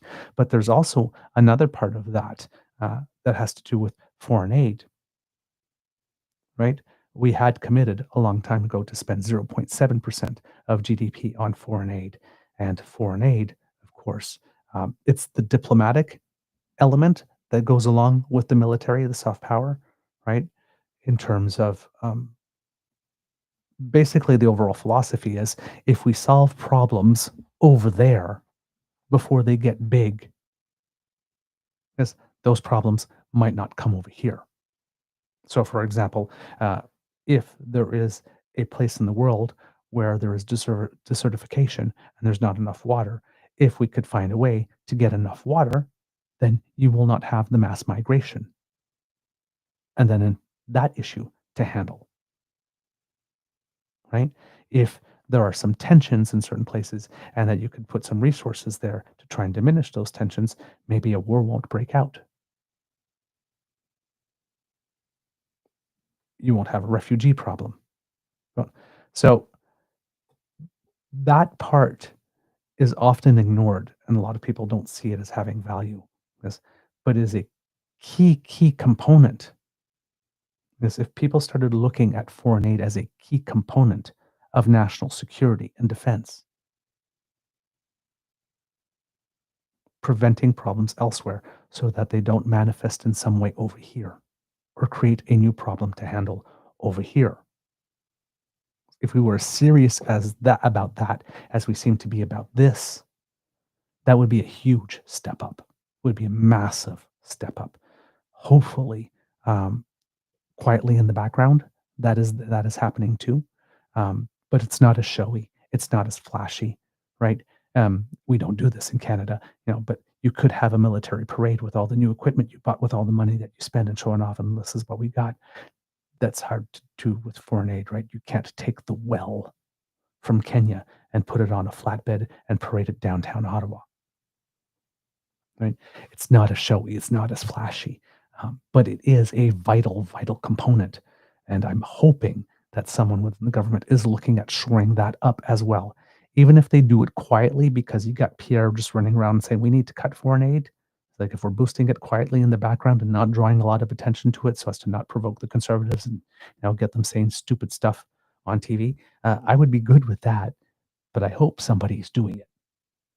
I hope that is being considered as part of it as well. Because, yeah, That would be particularly helpful if we could do. And in this case, if we are doing this military part, the benefits of doing the foreign aid component could be multiplied in that sense. So yeah, very, very interesting press conference, very interesting question and answer session. I hope, Kits and Cubs, that it was informative and that you were able to get the information that you need from it with regard, because it's not necessarily the most accessible topic every now and then, but it is a very important one, and it's one that's going to be of increasing importance as we go forward. And, we do have a proud military history, but we don't particularly consider ourselves a warrior nation, right? Pierre was talking a lot about that on TV, and so, during the campaign and whatnot. And it's not particular who we are. Like, we know we can kick ass if we have to, right? But we don't. Our self-image is more of the peacekeeper, right? Or the world's Boy Scout, not the warriors that go in and, go kick ass and whatnot, even though we know we can. So putting all of these elements together, hopefully, gives you an overall sense of where it is that we are, where we're starting from, right? Because again, that's a big thing, right? A lot of people will criticize the fact that we're not at 2% yet. But you also have to look where we started from. We were at below that, and we doubled that, and that got us to 1.3%, 1.37, because our economy grew, and therefore, while the doubling spent, it wasn't keeping up in terms of share of GDP. So with this together, hopefully, some of these subjects are put to bed, and we can get rid of that noise that's on the national scene and the international scene, and get to doing the things that we need to do, and have the standing that we need to, in order to be, for what we say, to be taken with a certain amount of additional credibility that we might not have had before. All right. Let's see, what else do we have here? Before we go, a couple of days ago was World Oceans Day, and there was something from the Liberals that came out that made me scratch my head a little bit. This is the new minister, if I'm not mistaken, for energy and natural resources. So Tim Hodgson is the person that Mark Carney brought over specifically and asked to recruit, who's been working with him for quite a long time.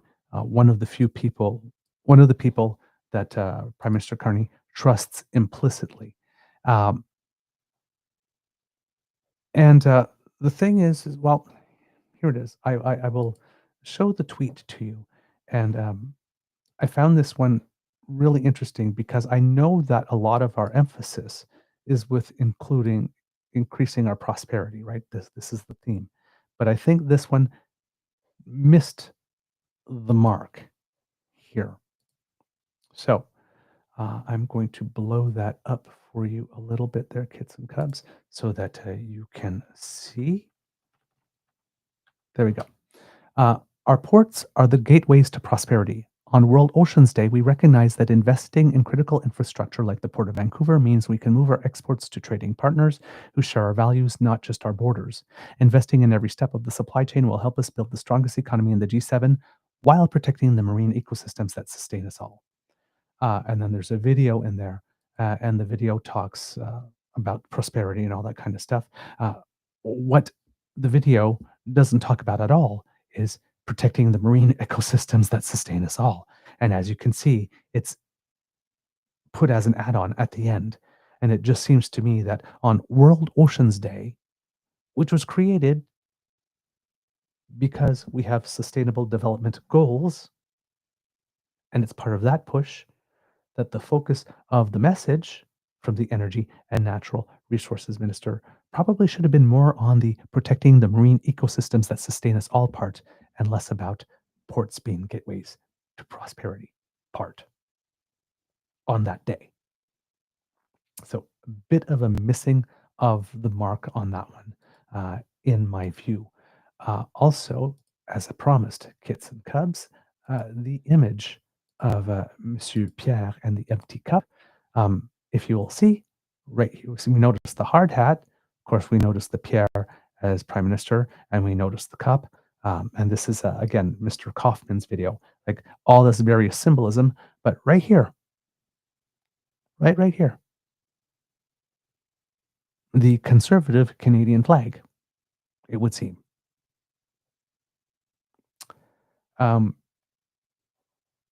Interpret that as you will. There's a kit that made the comment that blue flag, I think it might have been saucy, that blue flag is a red flag. But yeah, a little weird. Again, here we have Kit Christian, who disagrees with my assessment that in this case correlation is causation because of Trump. Here's the causation is NATO, not Trump. I'm sure NATO has a hand in it, but you know, I think that there's probably enough causation to go around. It doesn't necessarily have to be attributed to just one source in this case. But, you know, there might be a valid point there, or an element of that is there. But I wouldn't say no causation at all. None of this wouldn't have happened had he decided not to pull under the rug out from the security that everybody was coasting on. So there is an element. Not saying it was particularly wise or strategic or particularly intelligent or whatnot, but the action did result in people having to make moves. But yeah, there is an element. There's definitely an element there. Shared credit. Definitely. Good point. Glad you mentioned it. Couple of other things before we go, kits and cubs. With regard to what's going on in the United States, California Governor Gavin Newsom says that the state will sue IQ-47 for sending at least 300 National Guard troops to Los Angeles protest against ICE raids, the first such deployment without gubernatorial consent since 1965. Well, it seems that as a result of that, Trump got a little snitty and decided that he's going to deploy 700 Marines to Los Angeles while additional National Guard troops arrive in the city.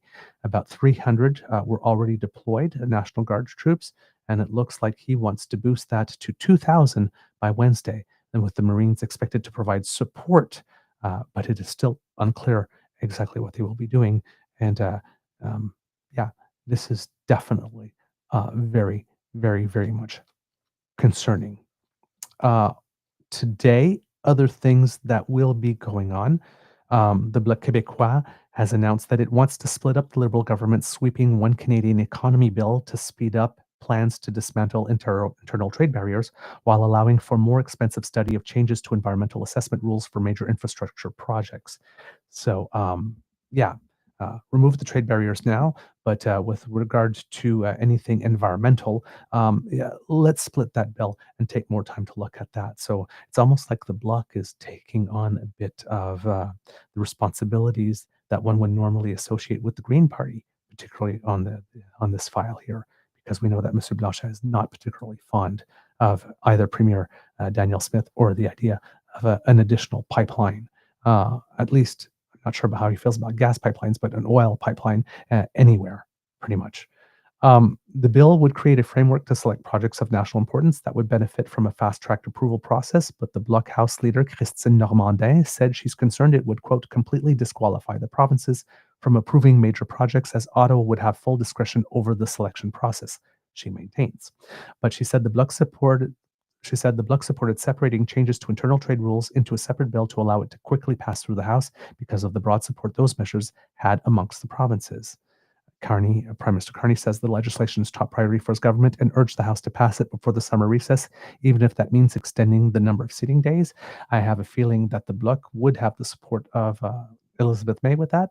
I'm not sure whether or not the NDP may or may not. I'm not sure if the Conservative support would happen for that. So this might be an effort from the Bloc, which, while could be useful, I actually see some merit in it.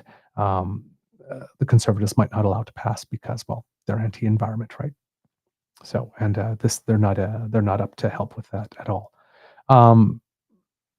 I saw some questions here in the chat as well. Like I said, as of this morning, before coming on the show, the Saudi embassy has not confirmed whether Mohammed bin Salman will make the trip to Alberta for the G7, but Mexican President Claudia Sheinbaum has confirmed that she will attend the G7 summit. She says her team is working to set up bilateral meetings with G7 leaders, including US President Donald Trump. Mexico and Canada have both been targets of Trump's punishing tariffs, and the three countries are set to begin renegotiating the Canada-US-Mexico agreement on trade next year.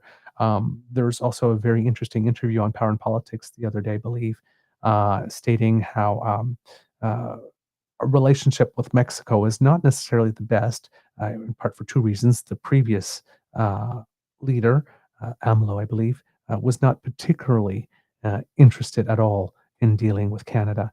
And there have been some tensions here caused by, as we mentioned on the show, certain leaders of certain parties, like Doug Ford, for example, and certain members of the Conservative Party, just saying that, you know what, just cut Mexico loose and let's negotiate a bilateral trade deal, which would be the stupidest thing to do.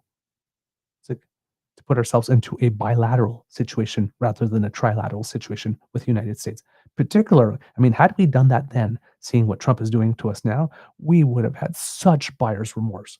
I do not know why the Conservatives keep on offering the worst advice possible, but there we go. So just like Doug Ford the other day saying, like, we need to slap back with the extra 25% tariffs right away. Yeah, right before we're about to make this big announcement and remove noise off the table and whatnot, let's add some more noise with retaliation. Because if we still need to retaliate, we can do it after the G7. But it's like, why would we tie our own shoelaces together before we start running? And Doug Ford was demanding that, right? So the Conservatives' fetish for immediacy and catharsis, if we follow them, would get us into so much trouble so often. These are not serious comments. As we mentioned, Ukrainian President Volodymyr Zelensky, Australian Prime Minister Anthony Albanese, South African President Cyril Ramaphosa, and Brazilian President Luiz Inácio Lula da Silva have all been invited to attend the summit. So has been the Secretary General of NATO, Mark Rutte, and of course, Mohammed bin Salman, Prime Minister Narendra Modi of India, who has accepted. There's going to be a certain amount, a lot of, like I said, Brad Levine said, family's coming, right? Also, going on in the House, for the second day in the row, MPs are going to debate and eventually vote on a motion put forward by the opposition Conservatives yesterday, as well as a motion that will be presented by the Bloc Québécois, because it's its first and most likely only allotted day of the spring supply cycle for an opposition day. And the Bloc will make the case that the federal government should hand over $814 million to Quebec without conditions to compensate those taxpayers for the estimated $3.7 billion spent on the final round of the Canada carbon rebates. I saw some comments there saying that the rebates are back. The rebates aren't back, but the Prime Minister had promised during the election that he would give one final round of rebates, even after the carbon fee had been suspended to help as an affordability measure. To help. So not sure why Quebec is asking for this, given that they weren't receiving the rebate anyway, because they had their own program and the backstop was not applying. But it seems that they feel they're entitled to that. That motion is probably not going to pass at all. What else do we have here? And then, of course, the Conservative motion that's going to be voted on specifically is that the government deliver a budget before the House rises for the summer. This one will be interesting because if the motion the vote on this motion fails, and this is why I do not know why the Conservatives are doing this. This is really stupid because they had the motion with the speech from the throne where they said that they've already agreed the government to force. They're having opposition day and they're presenting the same damn thing, except this time it isn't urge, right, to present a budget or an estimate. This will be must. We demand that they present a full budget. So if this motion fails, but the first one passed, one, they undo their work because now they can't go around lying that they forced the government to table a full budget in the spring, but they will have lost some of the other opposition members like the NDP who voted for it and the Greens who voted for it because it maybe had economic statement and or budget. If they're just asking for a straight budget, they might lose a couple of the votes that put them over the top, and all of a sudden have a vote that's for them and a vote that's against them. The vote against them specifically on what they wanted, the not watered down one, just the budget. Doesn't seem like a smart strategic move here, but hey, this is the party of waltzing into the room, chin up, ass out. So let's see if they get somebody throws a haymaker onto their glass chin and they wind up on their butts. This just sounds dumb. Of course, the Prime Minister will be in the House for a question period today. He will also chair his regularly scheduled meeting with his front bench team before heading out to the Parliamentary Front lawn for the annual raising of the Pride flag on Parliament Hill, and that will take place at around 12:30. So if you happen to be in the National Capital area and you would like to attend the ceremony, 12:30 is the time that it happens. As we mentioned yesterday, Ottawa Auditor General Karen Hogan will table in the House of Commons her latest batch of performance reports. As we mentioned, it will look at the follow-up to the investigation with GC Strategies and everything that they did or did not do with the development and the rollout of the Arrive Can app will be there. Of course, as we mentioned, the GC Strategies received a sanction that they cannot bid for the next 7 years for government contracts. Her team will also weigh in on the ongoing bid to deliver Canada's future fighter jet capability, and more specifically, whether National Defence developed plans for the introduction of the CF-35A fighter aircraft into service and achieved progress against them, so that fighter jet capability would be delivered on time and on budget to meet the government's operational commitments. That's a quote. As well as, quote, current and future use of federal office space and management of registrations under the Indian Act. So those are the specific things that will be looked at there. And that should come out at around 3:30 p.m., her press availability there for those interested in that. Supreme Court of Canada Chief Justice Richard Wagner will make his yearly foray onto the Parliament media circuit to update Canadians on the work of the Supreme Court and take questions from reporters. That's already underway. That started at 9 a.m. And the co-chairs and members of the Women's 7, or W7, which is an official engagement group to the G7 representing feminist civil society from around the world, hit the West Block Press Theatre to highlight their, quote, key demands for a more just, inclusive, and accountable G7, and, quote, to urge G7 leaders to act boldly, especially in 3 core areas, namely, 1, standing up for reproductive rights, protest rights, and the safety of women, human rights defenders. Addressing the climate crisis and global militarization with investments that support people and the planet, not fossil fuels and arms, and ensure coherence and accountability across all G7 policy areas, applying a gender lens to both domestic and foreign agendas. Elsewhere on the calendar today, the Parliamentary Budget Office will release what is described as a new additional analysis on the electric vehicle availability standard, which includes updated estimates based on recent policy developments. That will come up and will be posted on the PBO website at 11 a.m. So if you're interested in that kind of stuff. Women and Gender Equality Minister Rishi Valdez will announce fresh federal support for 2 LGBTQI+ communities in Canada at a midday event around 12:30. So that will probably coincide with the flag raising. So nice to see that there. And yes, those are the main things that will be going on. Thank you to iPolitics for providing that type of summary of all the activities that are available today. Also, that thing that we mentioned yesterday about what's going on in LA, that journalist who had been shot with a rubber bullet. Apparently, she is doing fine. I've seen posts from her on the web. So, it hurt a lot, but it's fine. But there is another journalist that I saw an interview with. Um, he got hit with a flashbang somehow. The flashbang didn't hit him directly in terms of the shot, but it bounced off something, whatnot, and then hit. And he had to go to the hospital because he had part of the flashbang casing embedded in his leg. So, yeah, whether they are shooting directly at journalists or in the vicinity of journalists. And this journalist said specifically, when he was asked how it is that he is visible, he says he is always, whenever he doesn't film from behind corners or whatnot and all that kind of stuff. He always does it out in the open. And if there's shooting going on, he always has the camera up like this.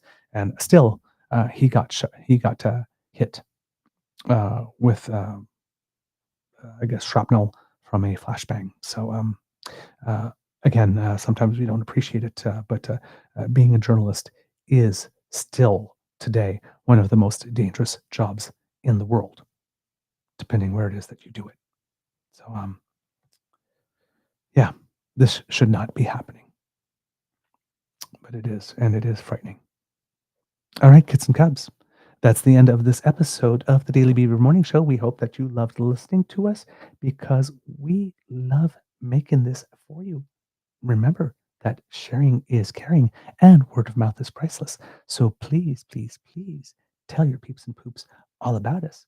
We very much appreciate it when you do, when you share our content and include a couple of words of yours.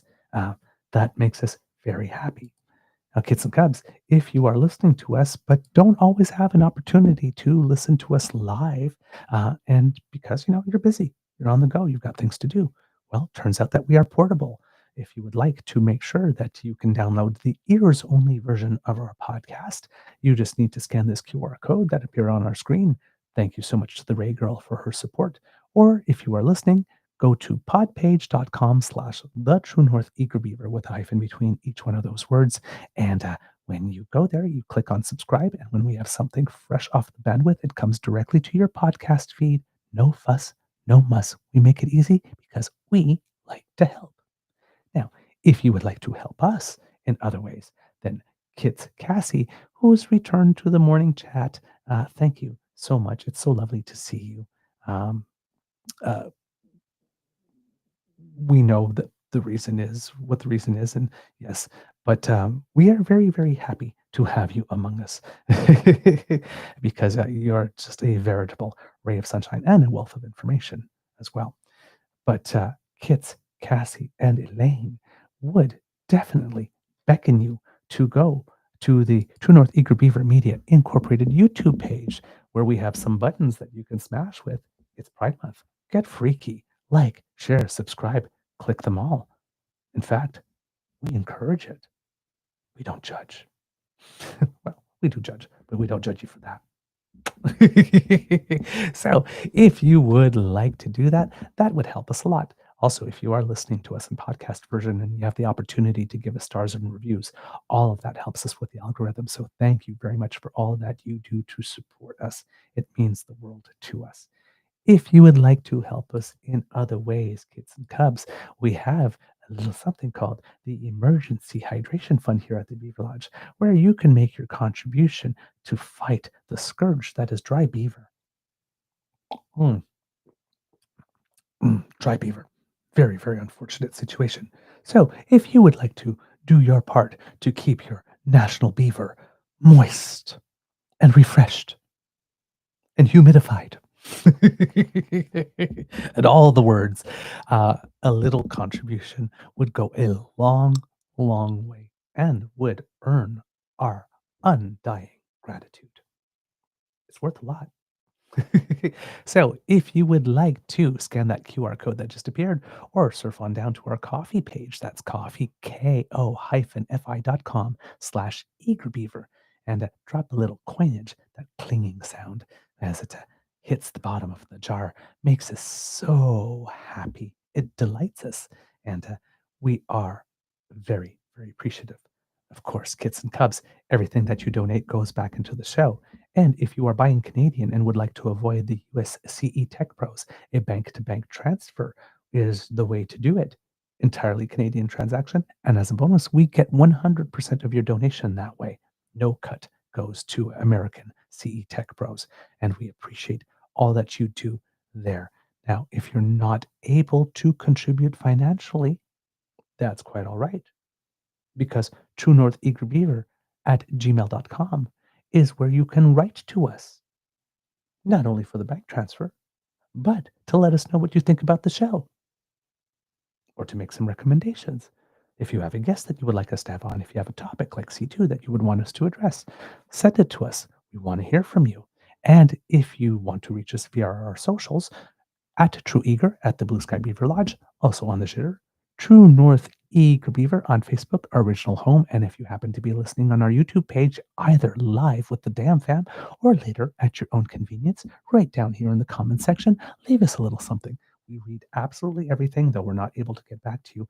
And again, like your donations, all of your suggestions go back into the show and they make the show better. So thank you for all that you do to make us better and to keep us on our toes. We appreciate it. And it's needed. So thank you. Okay, Kits and Cubs, because democracy is something that you do, well, as you know, if you are in Quebec and you have eligibility to vote in the Quebec Liberal leadership race, voting is underway and continues till the 14th of the month, with results to be revealed next month, July 14th. So please go there. Also, if you are in Alberta, there are 3 provincial by-elections there.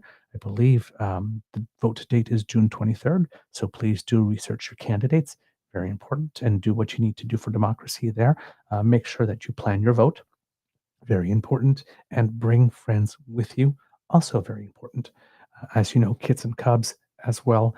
The Red Cross has some appeals going on to help raise money for our fellow citizens, our brothers and sisters who are in Manitoba and who are in Saskatchewan, who are definitely fighting and trying to survive and just get through tough days with what's going on with the wildfires there.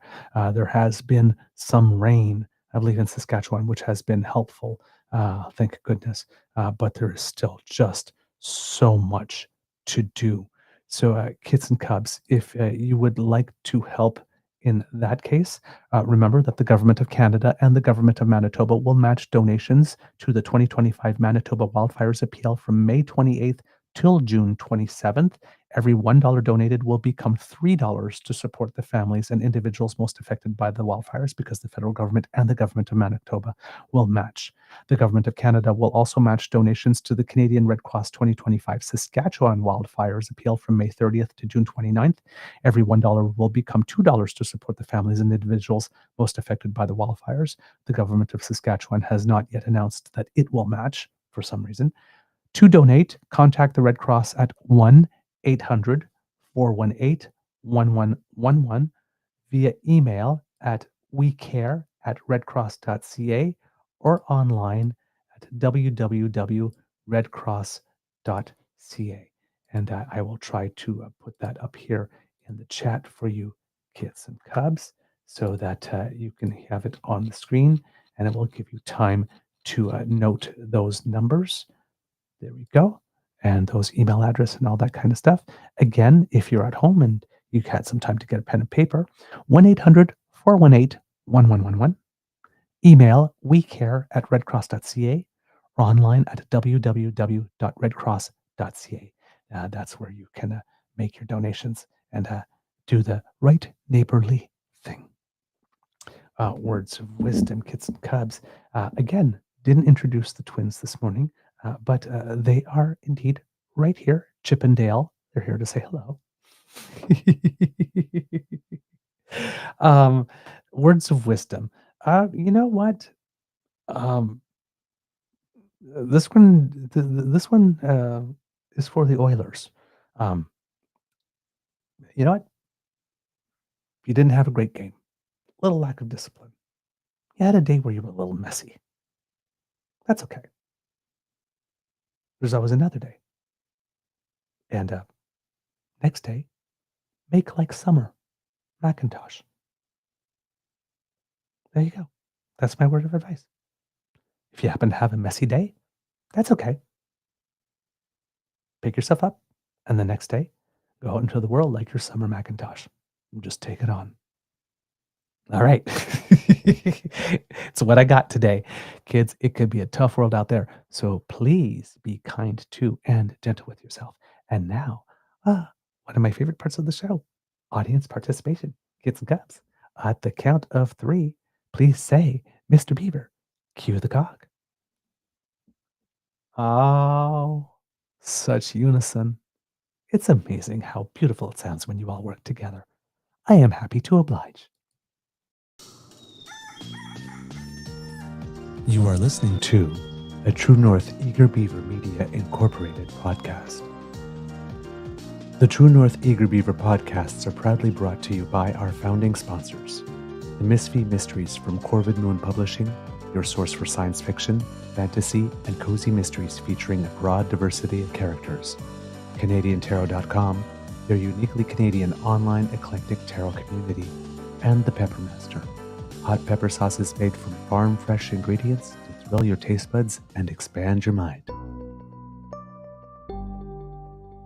We are grateful to the Crier Media Network for its support, Pete Jarvis for our artwork, and Paul Joseph Something for our opening and closing sequence music.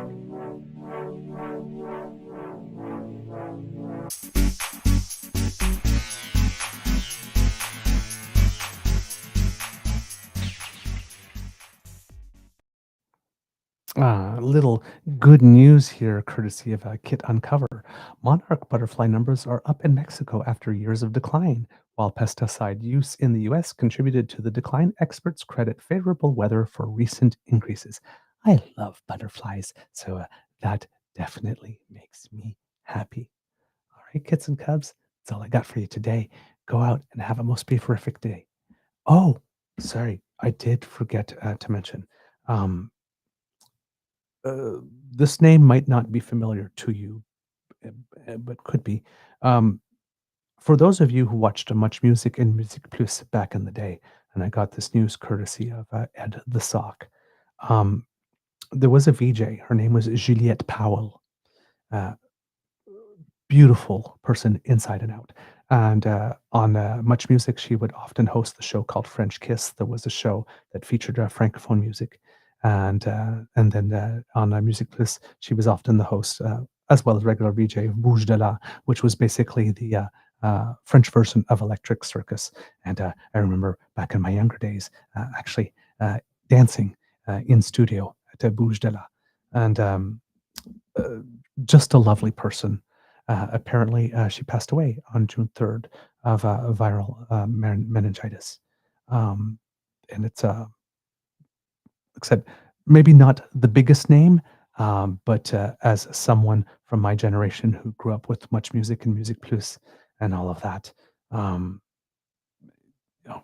there was almost several times a week or a daily rendezvous with Juliette Powell, and she was always lovely. So the news comes as a bit of a shock. There's that. Of course, you may have heard in the news as well. Sly Stone passed away, musical legend.